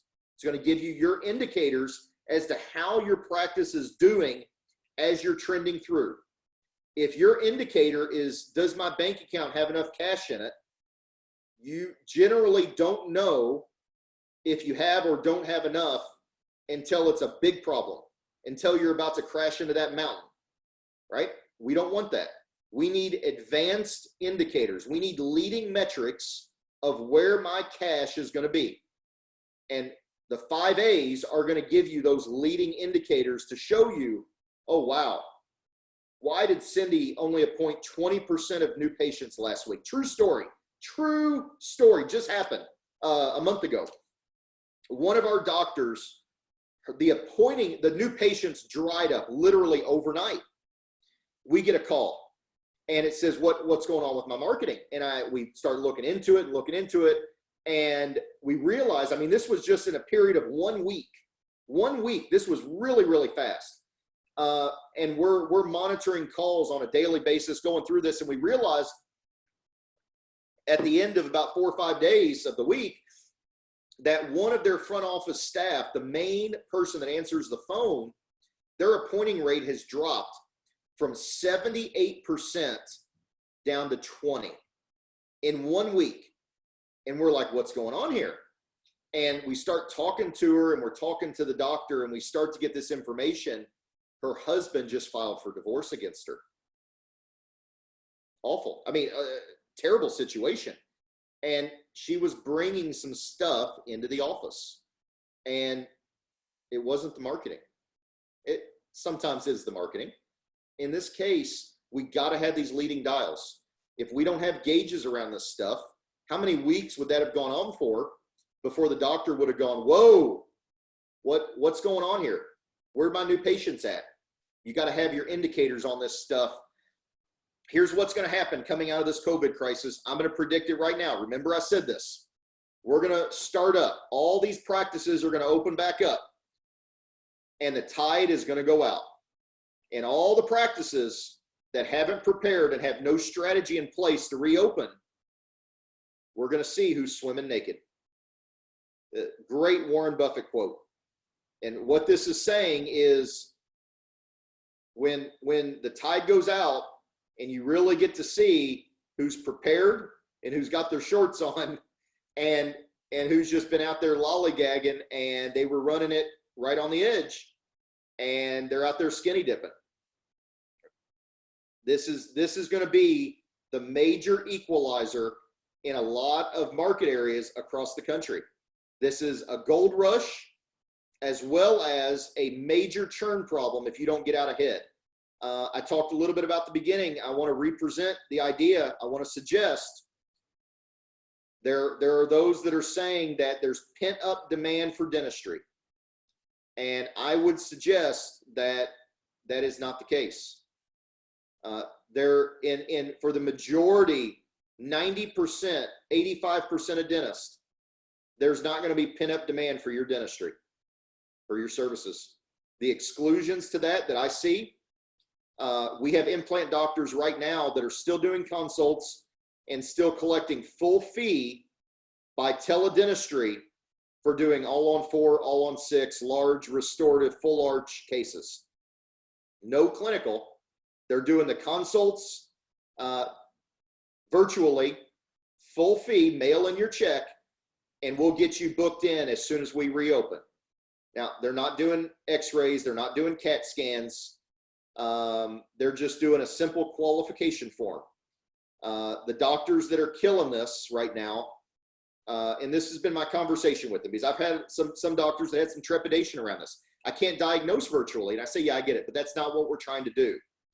I had a conversation with one of them, and I said, of all the patients, this doctor saw 200-something patients last year for treatment, and they had 76 move forward with a full or a double arch. I said, of all those treatments you did, how many could you not help? How many of the patients could you not help? Clinically, after you did your exam and after you took a CAT scan, how many were not candidates for treatment? And he said 2. 2 out of 200, 1%. And I said, okay, and what was wrong with those 2? And he said they both had uncontrolled diabetes and they were both smokers. Well, there we go. We can do a pre-screen virtually. Do you have diabetes and do you smoke? You may not be a candidate. Here's what we can do, but I don't want to take your money today. I'm not going to take your money until I can be very confident that we can help you. And I'll have time open once we reopen and once we work through our back queue of patients that are in line. We'll get you in and we'll help you. I promise you that, right? This is the language to the patients. So it's a different model. It's a different paradigm. I said in the beginning, is everything going to be like it was? No, it's not. But is everything going to be okay? Yeah, everything's going to be okay. We just got to make sure that we're evolving, right? I promised you at the beginning of this that I was going to talk a little bit about what's coming soon. I want to leave you with a quote from a really, really smart guy, guy by the name of Keith Cunningham. Keith has written a book. If you don't have it, you ought to go out to Amazon and buy it. The Road Less Stupid. A little bit crass title, but this is a guy who has done it. He's not an academic that teaches something he hasn't done. He's the real deal. I'm going to leave you with a quote from The Road Less Stupid that's going to sum up what's going on right now. Championship teams have world-class defenses. While offense scores points, defense wins the games. Everybody right now is in defensive mode. We're not measuring our success right now with how much money we're making or how many patients we're able to help or how many cases we can close. We're measuring right now in avoiding losses and preparing for the upswing, right? And when the tide goes out, we want to make sure we have our britches on, all right? I told you a little bit earlier, I'm going to tell you about what's coming soon. Next week, the week after, and the week after. We're going to have an A-player hiring system. We're fast tracking our A-player hiring system. Right now, we're going to see an abundance of A players that are available in every market. Unemployment's going up. Hiring the right people is critical. Hiring the right people and doing it profitably. How do you comp your people, right? How do you hire the right amount of people? I've seen practices that have 35 and 40 and 50% of their collections is labor. That's just unsustainable. We've got to put the systems in place in the practice so that we can do it profitably. And we can comp our people well enough to retain our best players. And if we're running at 40 or 50% labor as a percentage of collections, that peanut butter is spread so thin that you're churning out your A players because you can't comp them good enough. This is going to be a huge issue as you're ramping up your practice. You may decide you want to bring some of your people back. You may decide you don't want to. How do you do that? How do you bring back and identify the avatar of the right people to bring back? And then maybe you had some B players on your team. Maybe you had some C players on your team, right? We need to identify those. We need to go through a process and be able, in a matter of 60 minutes, to identify who's an A player, who's a B player, and who's a C player. The goal of all of this is to grow A players. You may have some B players on your team that can become A's. You may not, but it's their choice. You can't make the decision for people on your team to become A players. They've got to decide it themselves, which is why the avatar is so important. Building the avatar, setting it, and then delegating that to them. This is your responsibility. These are the responsibilities. This is your job, right? I tell my people, I can't fire you. I do not have the power to fire you. Here's your job, and these are the results I expect. If you can't do that, you're firing yourself. And delegating that responsibility to them is paramount. The other thing we're working on right now, and I talked a little bit about this at the beginning, 6 steps to insurance independence. The biggest problem I foresee in the next 6 months is unemployment. And with unemployment comes lower dental insurance insurability or percentage of those insured in the US. You're going to see that spike. Patients that had insurance and came to you are no longer going to have insurance. How do you navigate that environment, right? The problem here is not that less patients are going to have insurance. That's a predicament. How can we capitalize on that? This COVID crisis is going to be defeated by capitalism, like it or not. Every business owner that has the expertise and the money to develop the vaccine is rushing to develop it right now because they know that there's a big old pot of gold at the end of that rainbow, right? That's the problem. The less patients being insured is a predicament, but what can we do to solve it? How can we convert those patients to fee-for-service and retain them and help the patients that don't have insurance anymore? We've got a plan for all that. Whether you're an insurance-driven practice and you just want to transition to more fee-for-service, whether you're seeing your existing patient base eroded by a loss of patients with insurance benefits, whether you're looking to attract higher case sizes that aren't insurance isn't as relevant with. insurance rarely comes into play in implant cases. Very small percentage of the time, very small percentage of the number. So these are two things that we're working on right now. I'm not promising you next week. Next week is going to be the 20-week 4-phase marketing plan. The week after, we may have one of these systems rolled out. I'm not going to push it out until it's perfect. If that means I have to hold it back for another week, then that's what we're going to do. We're going to be here, whether it's a week or 2 weeks or 3 weeks, whether you're a current client or a future client. I want you to reach out to me. I'm going to send you an email tomorrow, and I'm going to ask you, what's your one biggest problem? I want you to tell me what's keeping you up at night. What's the biggest issue that you're having in your practice? Just hit reply on that email. If you're a current client, you know Ashley, you know Stacy, you know your client success manager. Many of them are on here tonight tuning in, so that if you call tomorrow, they're going to have the information. They're as up to speed as you are with what I'm presenting here. Now, with that being said, I'm going to open this up to questions. I've already had 12 questions come through. We've already had a boatload of comments here in the box. Scott just filled out and approved from Bell Bank for the PPP. Fantastic.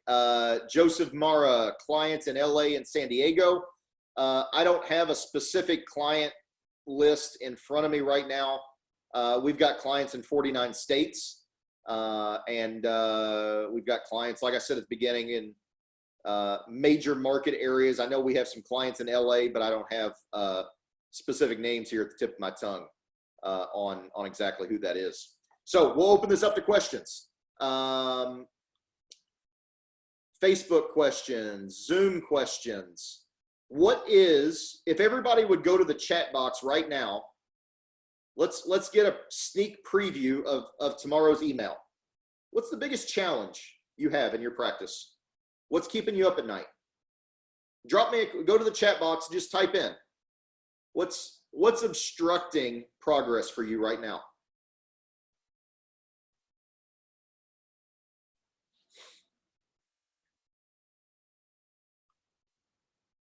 Yeah, the unknown. Tell me more about that. What is it about the unknown that's holding you back?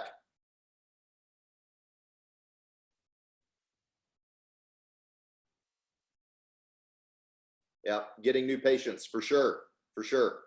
Especially getting new patients in this environment, right? Marvin, tell me a little bit about social media. What specifically there? Dr. Watson, good to see you. New OSHA regs, PPE requirements. Are you in one of the states, Dr. Watson, that's required negative pressure ops? How are you looking at this problem? Is this temporary or long-term? Mimi, attracting new patients. Terrence, time. Oh, for sure. Yeah, and the PPP loans are a nightmare. Yep.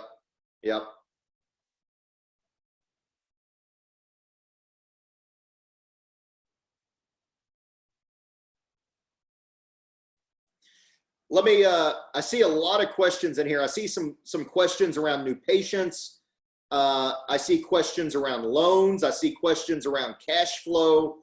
Marvin, how important, sorry, these questions are scrolling so fast. Not enough production to cover overhead, Dr. Cousins. Which employees? Dr. Roush, good to see you again. Who should I keep and who should I cut? Who's the A players? Yeah. Should I take PPP loan? What do you suggest? Let me do this. I'm going to pop over here. If you're on Facebook, this should share with you, I hope. This should share with you. Let's see here.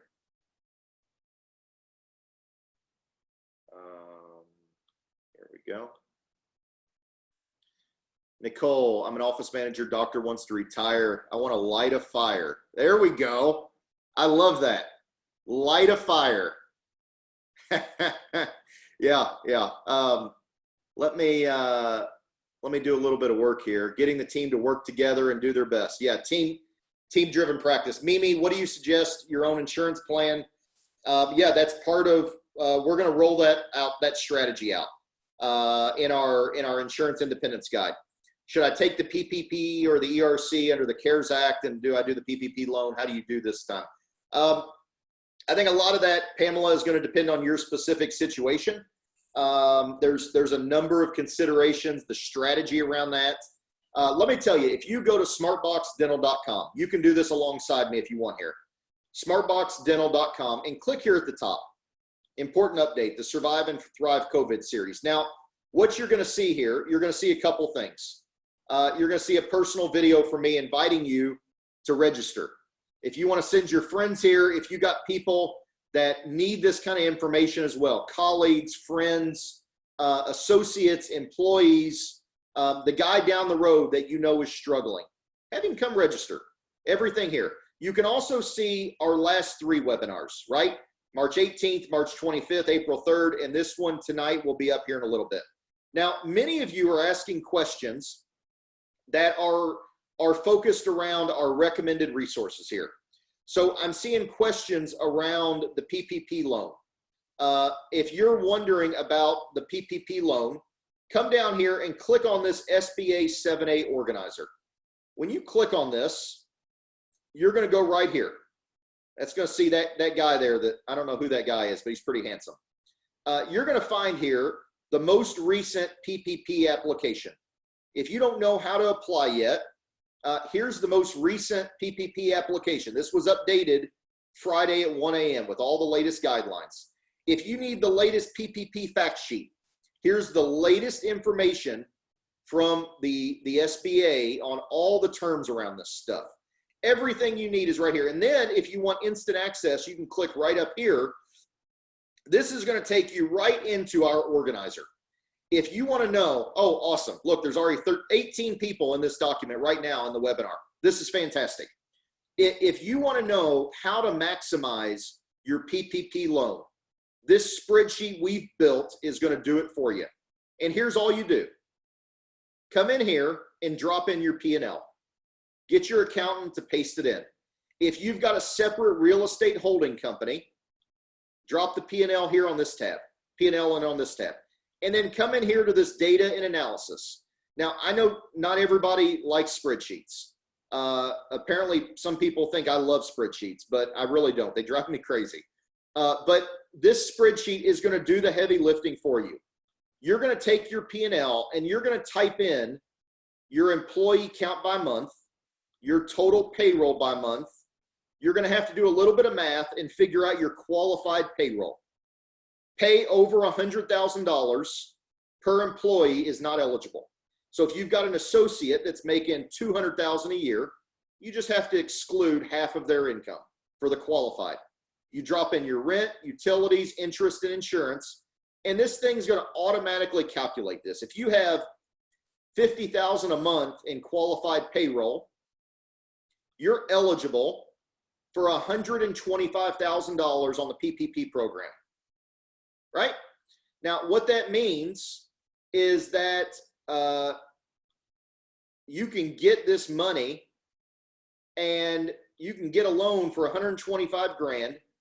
And as long as you have 10 employees, so let's drop in here and let's say you had 10 employees over 2019, but let's say because you're actually not going to bring all your people back on, you're only going to have 6 people on when you first reopen your practice for the first 8 weeks. Now, oh, sorry, put it in the wrong box. 6 employees. You can calculate, and this thing will set up, I got to pull these formulas all, you got to fill in the spreadsheet for the silly thing to work, which is going to take too much time tonight for me to go through all this. This calculator here will show you how much you can get forgiven. It'll show you the wage reduction formula. It'll show you and let you estimate how much you can get forgiven, how much of qualified expenses. And then I'm going to give you all the stuff right here. There's 13 people in this thing right now. There's 400 or 500 people that have been watching this webinar. There ought to be 400 or 500 people that come in here and download this thing. All you got to do to download it is click File, Download, and download it as Excel. If you're in Google Drive, you can click Make a Copy right here, and it'll copy it to your Google Drive. File, Download, Excel, and you can send this thing to your CPA or your bookkeeper or your controller and have them start filling it out. have them start doing the work for you, right? I got other questions in here around social media. If you want to come in here and get our social media calendar, we've got it right here. You can get our social media superstar guide, and it's going to walk you through that. All you got to do, COVID-19 page, and download it. If you want to get the Money Funnel free report, this is a companion to the Success Academy workbook. You can come right in here and download this guide, and it's going to help you understand your money funnel. We've also got access. You've got to get a username and password, but we've got our training vault. This is available for free. All you got to do is plug in your name and get access, and we're going to send you into our training vault, which is kind of like a light version of our Success Academy. It's going to kind of wet your tongue, give you some of the critical elements, but Success Academy is the robust training learning management system that we have that we can get your whole team loaded in there and really start growing and elevating your team. If you want the virtual smile assessment strategy guide, click on it, click get instant access, and you can get our virtual smile assessment strategy guide. All this stuff, a lot of this stuff is right here where you can download it. The cash burn calculator. Yeah, the cash burn calculator is, I guess we haven't loaded this into here yet. I believe the link is bit.ly/SB20 cash flow. Let me see if I can remember right. There we go. I'm going to send this in a message right here to the chat. If you want the cash burn calculator, there's the link for the cash burn calculator, right? And we'll get this loaded into the resource section. Apparently that's just not gotten loaded in there yet. I'll get that taken care of tomorrow. If you want our SB20 budget, SB20 budget, we've laid out a COVID-19 budget strategy so you guys can figure out how you can make the same money this year as you did last year. So you go in here and you download this cash. Oh, look, somebody's already in here. This is great. Anonymous Pumpkin. All you got to do, file, download, Excel. Come in here and you can start to lay out your cash flow. And then I'm going to chart it out for you. And I'm going to show you visually your cash burn. And this is what you need to do. These are the dials and gauges you need right now to make sure that you're not going to crash into a mountain. If you want to see how can I make the same profit this year as I did last year, this is a real budget we worked through with the practice. If you want this, go to bit.ly/SB20 budget. I'll send this thing in a link here too in the chat box. This is a real budget we laid out for a client. Obviously, I removed the name. He had a $1.3 million practice last year, and he took home $586,000. We laid out a budget forecast. He's going to lose about $200,000 of top line collection because of this crisis. Now, he's a practice that's been able to comp part of the loss in emergencies. He's doing some really cool stuff with sleep dentistry that's still working while his practice is closed. And because of his expense reduction, as well as a little bit of income during these 3 down months he's closed, he's going to make $567,000 this year on budget. The secret to making the same money this year as you did last year is this. If you're closed for 2 months, you need to have a 15 to 20% increase for 4 to 6 months when you reopen. If you're closed for 4 to 6 weeks or even 8 weeks, if you can reopen and you can have a 15 to 20% increase for 4 to 6 months, you're going to close the gap on what you made last year. That's the math. Now, the question becomes, how do I get a 15 to 20% increase over what I did last year? I'll tell you how not to do it. How not to do it is to walk into your practice day one and reopen with no planning. If you do that, you're not going to have a 15 to 20% increase upon reopening. You're going to get whatever scraps roll in your door. And I apologize for being a little crass about it, but that is the reality of this pin-up demand paradox. I don't foresee, and listen, if you have pent-up demand and that works for you, I'm willing to eat crow on this one. I'll be the first one in line to say, you know what, I was wrong and you were right, and I'm okay with that. But I don't see that happening.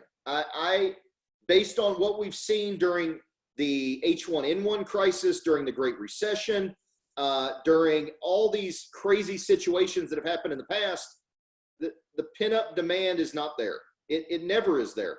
Dentistry is elective. And even if it's not elective case dentistry, they can still put off their hygiene until they get an abscess or have a cavity. And, unfortunately, that is the reality. If you're not being proactive coming out of this thing, you're gonna get whatever you get. And I hope it works out well for you. I don't wish ill upon anybody. That's just how I'm looking at this problem. Ken, biggest problem is how to break down into specific action. Oh gosh, completely. This problem is monumental in size. There's cash burn, there's budgeting, there's team training, there's team retention, there's hiring, there's the patient rescheduling strategy. There's all these pieces, and it can be overwhelming completely. There's so many different things that have fallen apart as a result of this predicament we're in. The hurricane has hit land and everything is gone. There's really funny. There's something called the Waffle House Index. Has anybody heard of this? Raise your hand if you've heard of the Waffle House Index before. Click the raise your hand button. Why? Yeah. So this Waffle House Index, this is amazing. I've never heard of this before. Apparently, Waffle House, the restaurant, the fast food, greasy, fried hamburgers and breakfast stuff, the government actually tracks when Waffle House closes, and that is an official sign of how bad a certain area has become. Like when there's major crises, like Hurricane Katrina, when Waffle House closes, they literally have a metric in the top levels of government that tracks if a Waffle House closes, that means, pardon my French, the proverbial shit has hit the fan. And I read about this with this COVID crisis last week. That just baffles, that amazes me, that Waffle House is so rigid, and they're a privately held company, and they're able to pivot so quickly, and they control their supply chain so tightly that they're able to allocate resources and just pivot with lightning speed. And the government uses Waffle Houses as a sign of a base level of economic activity. And they're using that with this COVID crisis. So how do you break all this stuff down? You've got to work it in parallel. If you're going at this linearly and it's one thing after another, one project at a time, that's going to be really, really difficult. And it all depends on where you're at. You might already know your cash burn. You might already have some budget stuff worked out. You might already have, a team training curriculum, or maybe you don't. Maybe you're looking to get that. Wherever, looking at all these different areas, if we want to go back here and we want to look at, hey, what are these 5 areas that we need to be focused on? Which one of these is the biggest problem right now in your practice? And you don't have to answer. You just have to answer. You just have to look in the mirror and you have to think about what the answer is. Right now, build a motivated and productive team is a big concern for a lot of practices, because they're laying off, they're trying to retain, and they're about to rehire here in the next several weeks, maybe a little bit longer, depending on your market area, right? As soon as you rehire your team, the goal is going to be, how do I retain my patients? My outlook is most practices are going to experience a significant amount of patient attrition or churn as a result of this. Appointments are going to get canceled. Holes are going to develop in your schedule. Chairs are going to become empty. So the next part beyond that is then how do we attract patients and attract better patients to fill the holes in our schedule as well as boost our revenue? I'll tell you, Dental Intel has a great tool called the Patient Finder. We teach our doctors about this. If you're looking to fill holes in your schedule and find better patients, that's one amazing tool you can use to do that. The next problem then becomes, well, how do we grow the patient value, right? How can we start offering some more of these elective treatments? Maybe that means you need some CE training. Maybe that means you need a new piece of equipment. But how can we build patient value and at the same time increase, right? The money we get as a result of the value we create. If you are creating a ton of value for your patients, your average case size, average patient value, average patient visit value, whatever average metric you want to look at is going to go up. And then from there, the last thing is profits. If you do the first four things, the fifth thing is going to be in the bag. So Ken, to answer your question, I'd start here. I'd start, one thing before here is cash burn. I'd get clear on your cash burn and get clear. Here's how I think about this. When I go to an auction, if I go to an auction, I'll literally do this. I get a sticky note and I write a number on a sticky note and I put it in my pocket. When I go to an auction, I always have a sticky note. I don't do a lot of auctions, but I bought a piece of ground last year at auction. And maybe every year or two, I might go for some kind of real estate or something that I'm interested in. And I write a number on a piece of paper, and that number is it. That's my number. And when that number gets hit, I'm done. And that's to keep me from committing an unforced error. If I don't put a sticky note in my pocket, I'm going to do something dumb. I'm going to bid more than I should because everybody gets caught up in the moment. And it's, oh, just one more and one more and one more and one more, right? And it happens to every one of us. And that's how I keep myself from doing that. So you need to understand first your cash burn. And what is your number? If you've got $100,000 on the sideline parked right now, your hard number might be 50,000. Once you've burned 50,000, you're done. You go into bunker mode. And this is a phased approach, right? So you might be at phase one right now, phase one expense cutting. And, once you hit 50,000 in money you have to put into the company, we go to phase two. And once you hit a next number, you go to phase three. And what we need to avoid is knee-jerk reactions. We need to avoid the snatch that goes, oh my God, and we shut everything down, and then we suffer the consequences of that long term. So figure out your cash burn. For most dentists, it's pretty straightforward. The complex thing and the hardest thing is often the team, because we all love our teams. We love the people, and the people are what makes all of our companies great. Without the people, we're nothing, literally. Great people build great businesses, right? The captain without his crew can't pilot a ship. The captain alone can't do it. Figure out your cash burn and figure out what your numbers are. We got to get the dials and the gauges up first. Figure out, now back that up to your staff and your team. What do we need to do to retain our A players? Who's our A players?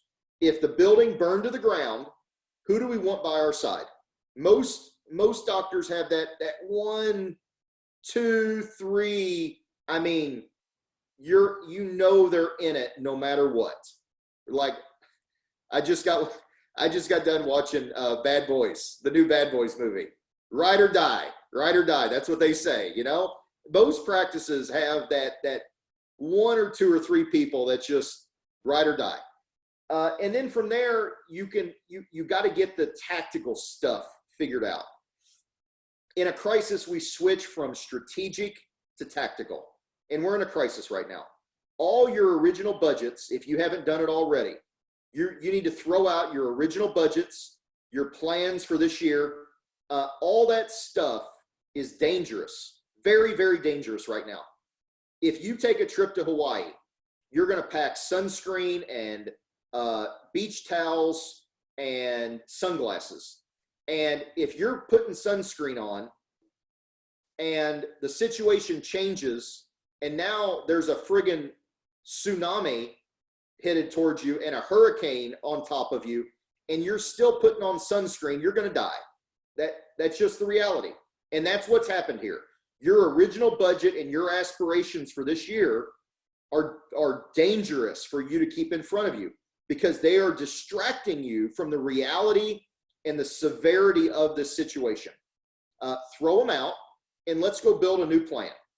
Cash, timelines, people retention, right? When do you think this thing's going to reopen? We got to throw a dart and we got to hang a target on the wall.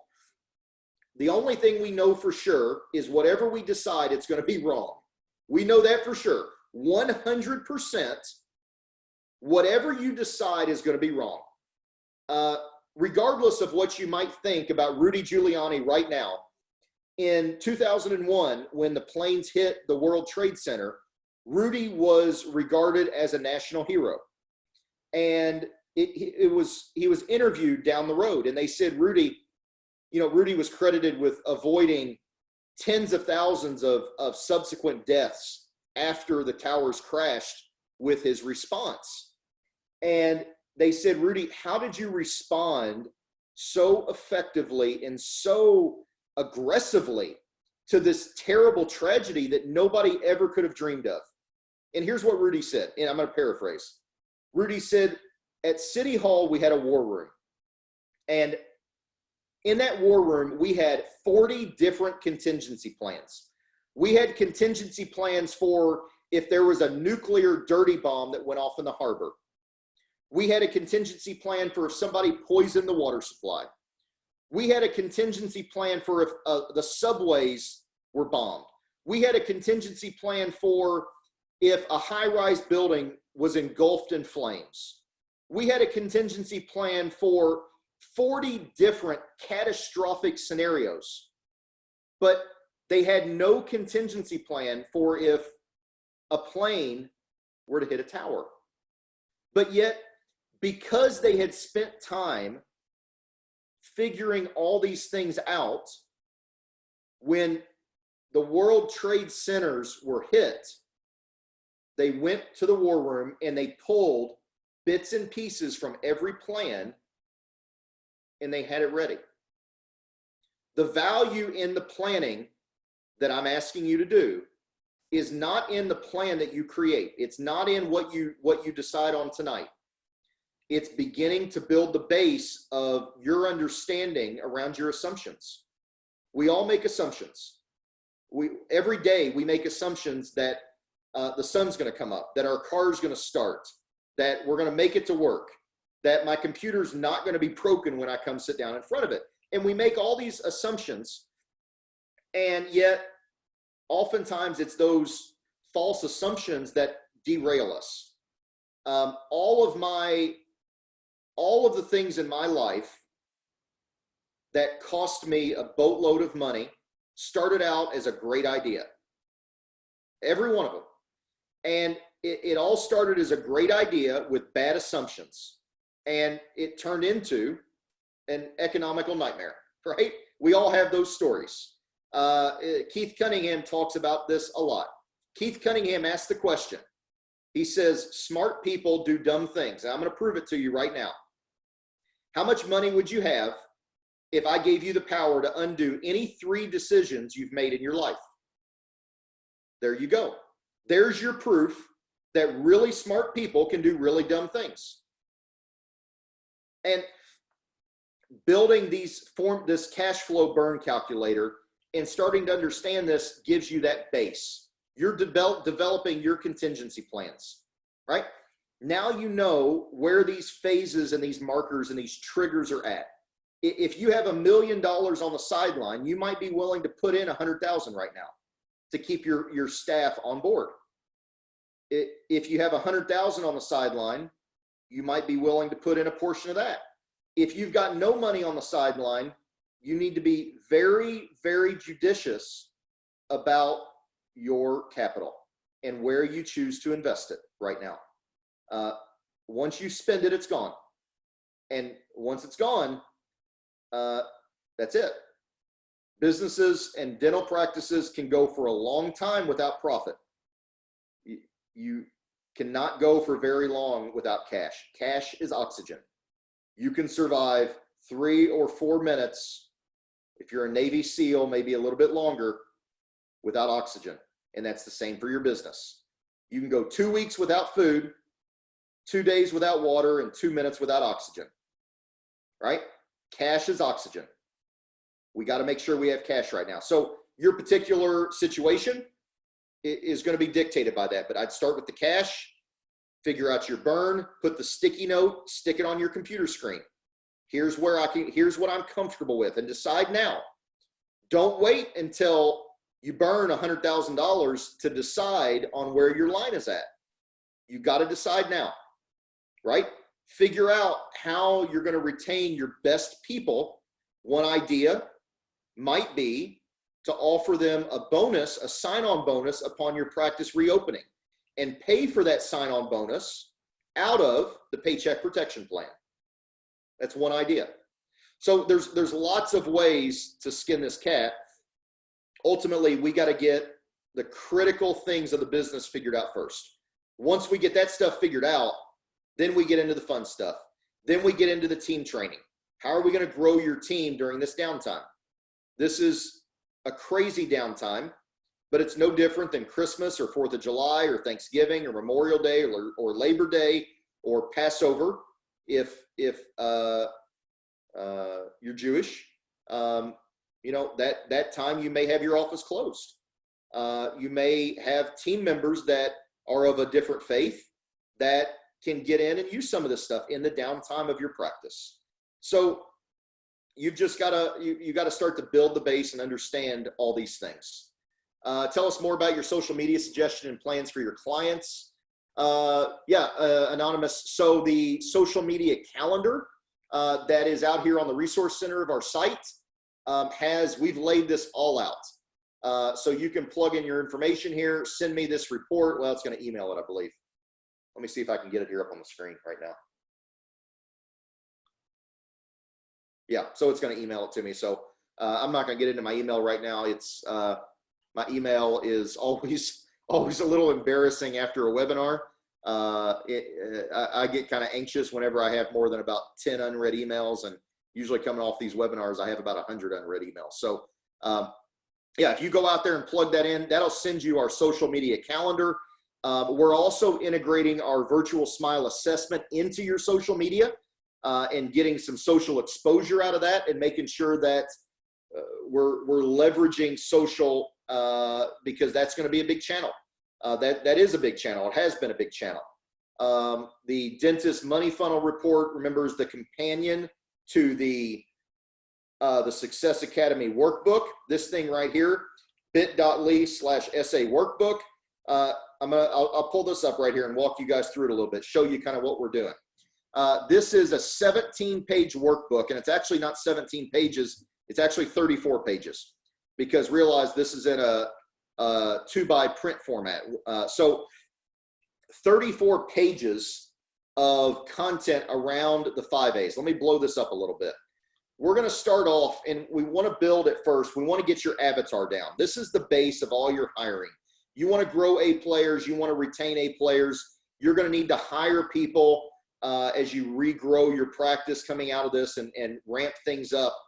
You know, the first thing we want to do is figure out why are you in practice? Why does your staff come in every day? What's the vision, right? What's your purpose? Why does your staff want to come in and work? Here's my take on this. You're in practice for yourself because there's something about the way you do business and you treat your patients that is exceptional to them. And I think you know it, and I think your team knows it, and I think your patients know it. And that's why they come to you. And this is only going to memorialize what you already know. We're going to walk you through creating your first 90-day goal. We're going to walk you through the power of the 5 A's. Remember, the 5 A's, the money funnel. I'm going to give you some lessons around the 80-20 rule, the Pareto principle. 80% of your work is going to create 20% of your results. This is a really important thing. 20% of your work is going to create 80% of your results. We need to focus on what that 20% of the work is. We're going for progress, not perfection here.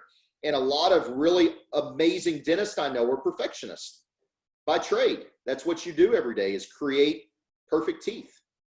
And when we're doing this training, we need to be mindful of our tendencies to be perfectionists. Because if we're worried and we're trying to get to 100% perfection, that's going to inhibit our ability to lead our team. We're going to walk you through building out some specific goals in your practice. We want to do a baseline. Answered, appoint, attend, accept, and average. What are your recapture, reappointment rates, right? Start looking at this. This particular practice that we built this goal around, they had a great answered rate. But look what happened here. Their appointed rate dropped off like a rock, right? Their goal was to get this back up to 50% because that's where they needed to be in their practice to perform. Attended was great for them. We're not going to focus on that. Acceptance, pretty good. We're not going to focus on that. Hygiene acceptance, really good, especially look, coming off January. We're not going to focus here. Back to what I said, listen, you need to pick one of these items to work on. Don't pick all 5. Pick one, right? When you pick one, come in here. Where'd my thing go? Oh, sorry. I'll scroll down again. Pick one. Come in here. Start looking at your numbers. This is your cockpit. This is your gauges. Where are you bleeding money in your practice? I told you sometimes that happens because the average value is like a roller coaster, right? If you look at this practice, that's not an issue here. But man, look at their inactive patient rate, 2%. Holy cow. Bleeding patients, absolutely hemorrhaging patients out the back door of their practice. We've got to develop strategies and put systems in place to get this thing down to 0.5% per month. If you don't know that's a problem, you're probably going to say things like, I just need more new patients. I'm spending all this money on marketing and I'm getting these new patients, but I'm not making enough money. Those are symptoms. We got to get down to the root cause and understand what's going on here, and then start to set up our goals and give them owners. In this particular practice, they had a rock star front desk girl, Jessica. Jessica was hungry to own some objectives, but she hadn't been given the power by the leader. Figuring out how can we empower your team to go crush these things is the primary objective, because your team wants to do a great job. No team member wakes up in the morning and says, man, I just want to suck. I want to go to work for this guy that provides me a living, and I just want to suck today. That doesn't happen. Those are like D and F players, and nobody has a D and F player. If you do, you probably already fired them, and that was a horror story. Most people just don't know how to win. They haven't been told by their leader, what they need to do to go and win. Let's show them, and let's give them the tools to go and win. Let's create a 90-day goal. Let's talk about how we're going to do that, help them develop the strategies, and then let's go do it. Hey, here's what we need to do to increase answered rate. Here's the bat line. This is an amazing concept we teach, right? The bat line is we have a whole workbook on just the bat line. That's a whole thing. We've got one page, a half page on the bat line here. We've got a whole bat line guide on how to implement the bat line concept into your practice. Practice evaluations, greeting, engaging, appointing, closing, HIPAA, videos, all this stuff is part of this workbook to get you guys started in Success Academy. So yeah, I would encourage you to go in here and start diving in and getting this stuff. Anonymous, should I even try to bring back my hygienist now? I don't think my patients older will feel comfortable coming back anytime soon. Yeah, there is Anonymous, there's a great report in Dental Intel called the high risk patients. And this is the best tool I think you might want to check out. You can exclude in Dental Intel patients that are over 50 or over 60, you can choose. And you can eliminate patients that are unlikely to be apt to come in based around their risk factors. Do they have pre-existing respiratory conditions, pre-existing heart conditions? There's new research coming out that said COVID-19 attacks the heart. And people that are recovering are also having heart issues down the road now. Do we want to exclude anybody with a pre-existing condition over 55 years old? And we can do that in Dental Intel. To answer your question about bringing your hygienist back, I think the real answer to that question is the comp structure around the hygienist. A lot of times the comp structure is not based around, is not an incentive-based compensation system. And it's really important to provide a safety net for the hygienist to have, of course, as a base, but then also they need to have a variable. They need to have upside based around what they're doing. And it helps motivate and drive them towards their goals. So I think that's really, to answer a previous question, man, how do I break all these problems down? I think you've got two problems there, potentially. I don't know your comp structure, of course, but make sure the hygienists are being comped properly. Also, make sure you're putting the right patients on the schedule as we come out of this crisis.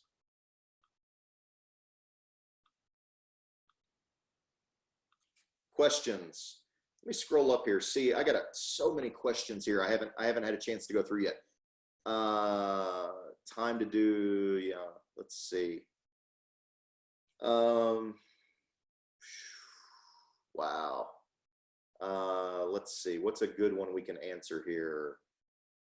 Scott, I bought a practice 2 months ago and don't know what I don't know. Trying to learn as much as I can, and all the information is overwhelming. Scott, are you still in here? If so, raise your hand up. I know we're dragging on 2 hours here.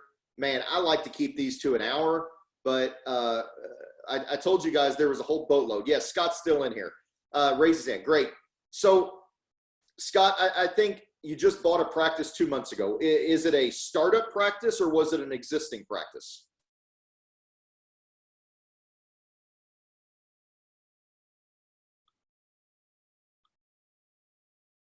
Did you start up? When you say you just bought a practice, I'm assuming you're implying existing. Okay. So you've got some existing base there. What's your situation? Are you shut down? Are you doing emergencies? Tell me a little bit more about that. SF, yeah, you can go out to our website and you can click this link where you can find the recording right here. This recording will be on this page right here tomorrow, smartboxdental.com. So, Scott, if you're doing emergencies, I'll tell you what our call quality analysts, one of the things we do with our clients is we have a team that listens to every single call that comes into their practice. And 2 weeks ago, I had a report that really surprised me. And the report from our call quality team, we had dozens and dozens of patients calling into our practices saying, oh my God, I can't believe I found you. Every other dentist in town is closed.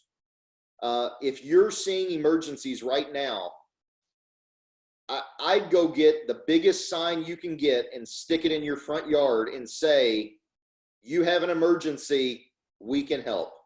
We're here for you through this. I think if you have the ability to do a mass market campaign, we've advised some dentists to go to their local newspapers. We have dentists that are literally the only dentist in town that are left open doing emergencies. Call your local newspaper. They would love to do a story. Journalists right now are overwhelmed and overworked.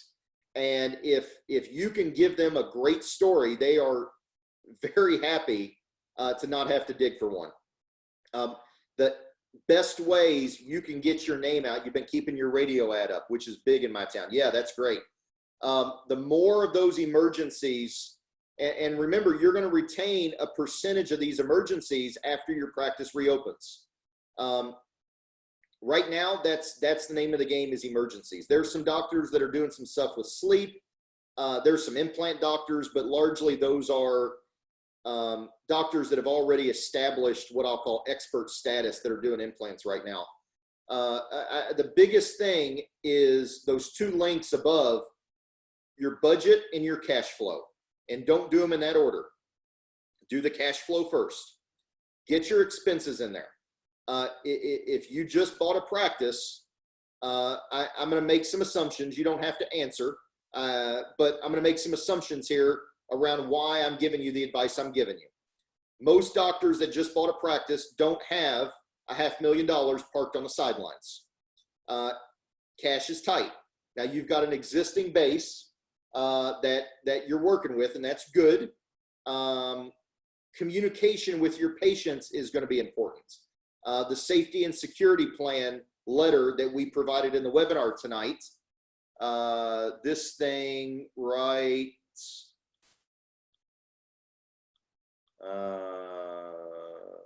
let's see, where'd it go? Here we go. bit.ly/SB20 letter.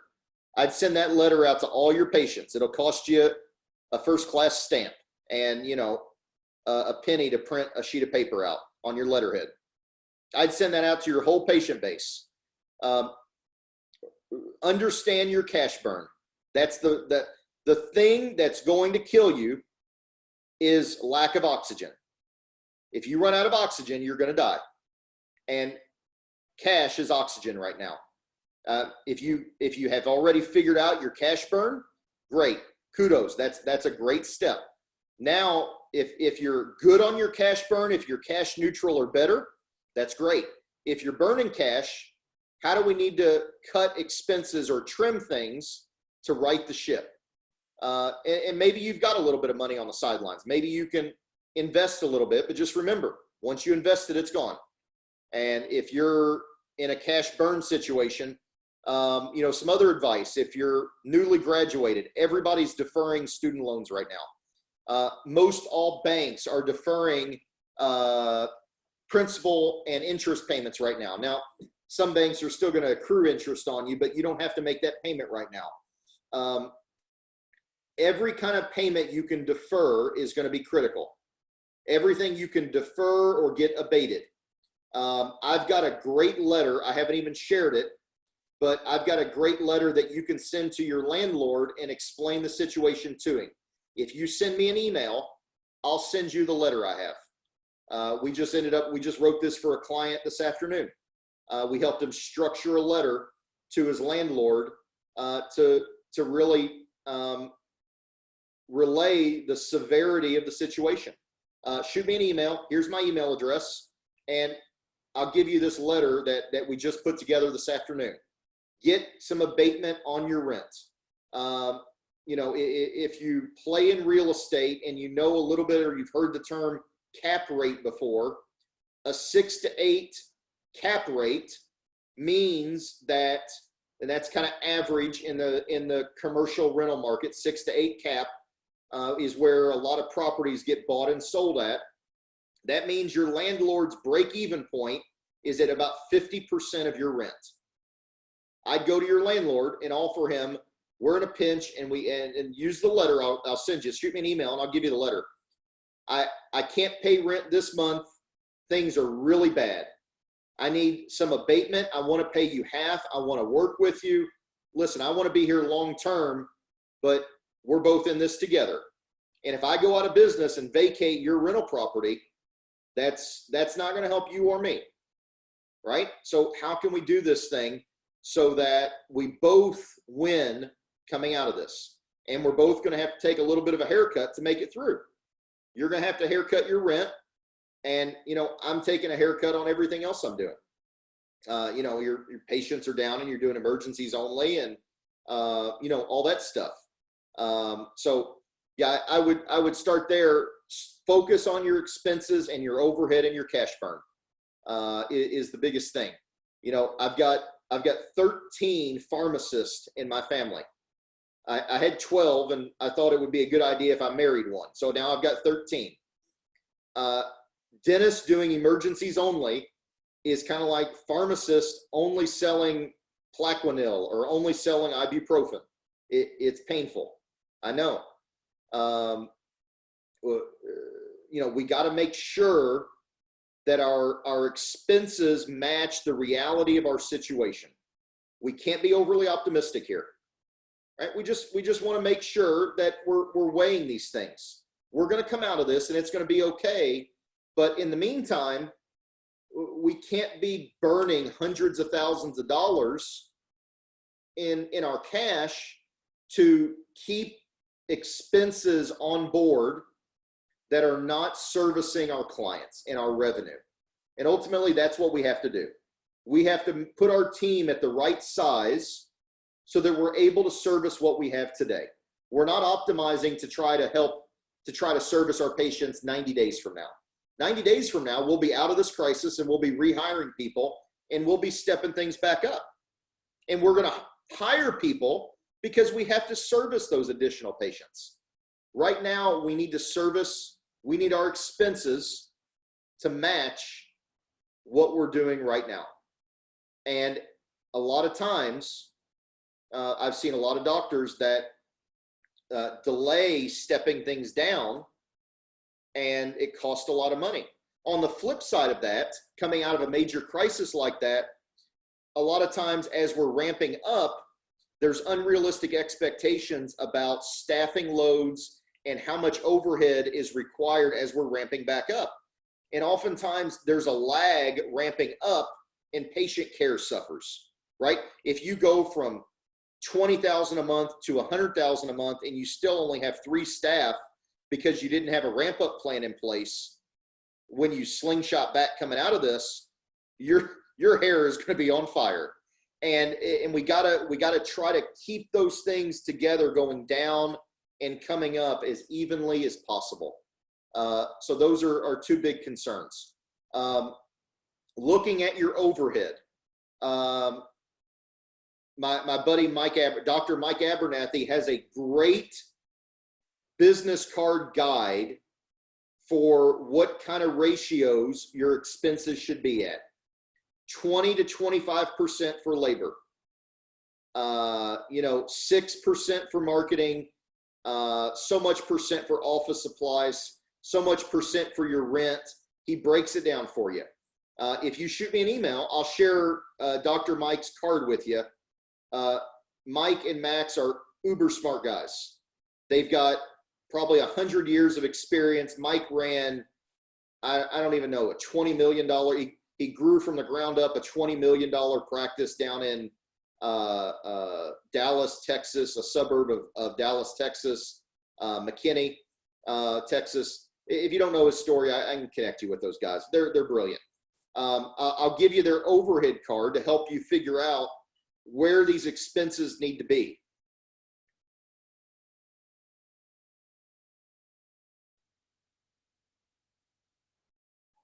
Hey, what's up, bud?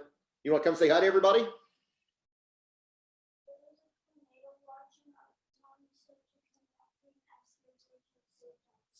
Yeah, you guys can. You want to say hi to everybody? No? Maybe next time. Okay. My 7-year-old just came down to tell me we have a tornado watch here in southern Indiana.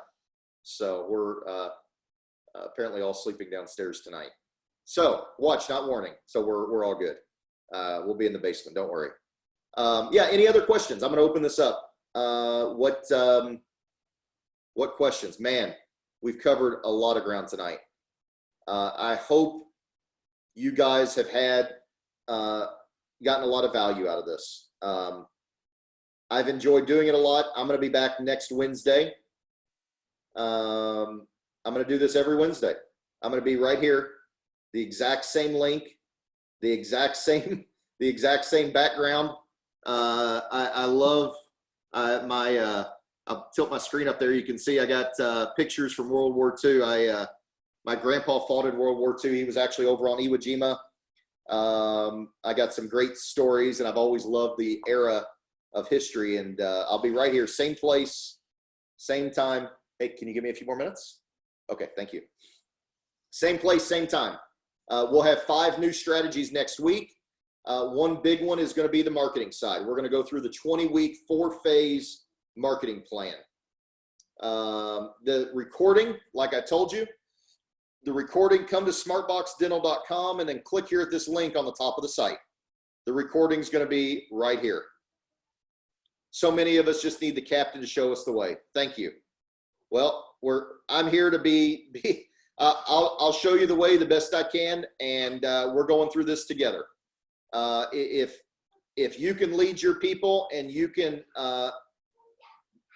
start to understand all the different facets of this problem, the secret to all this is to not get paralyzed. If you get paralyzed in your rocking chair and the hurricane's coming at you, it's not going to be a good outcome.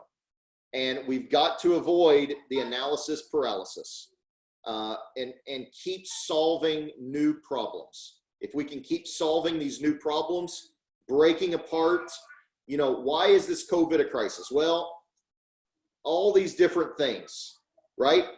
Let's break this thing apart. Let's look at the 5 parts we need to focus on. Let's understand our cash burn and figure out how our team plays into that. What we need to do to slingshot out of this thing. Next week, we're going to give you another tool in your tool belt.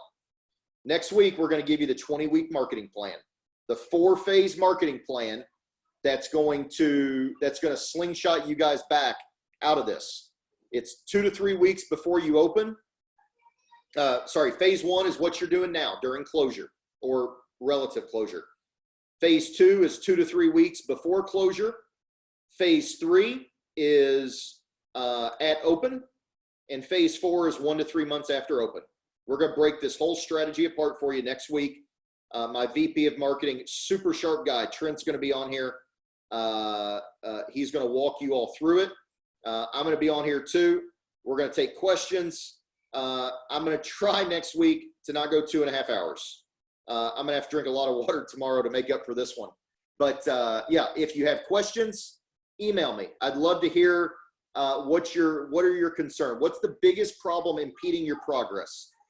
And as a final shameless plug, if you are needing one-to-one help, if you need to get some assistance around your practice, go out here to our website and click this little orange Get Started button right here.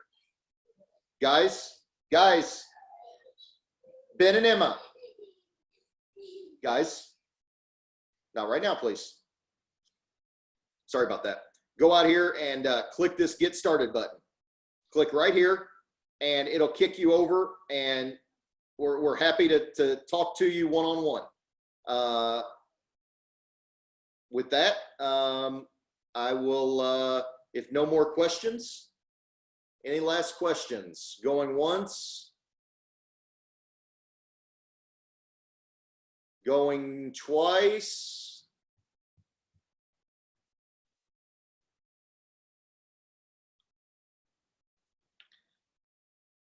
Final call, just like an auction, guys. All right. Thanks, everybody. Enjoy your evening. Appreciated having every one of you here, and I'll see you again next Wednesday. Take care and have a great week.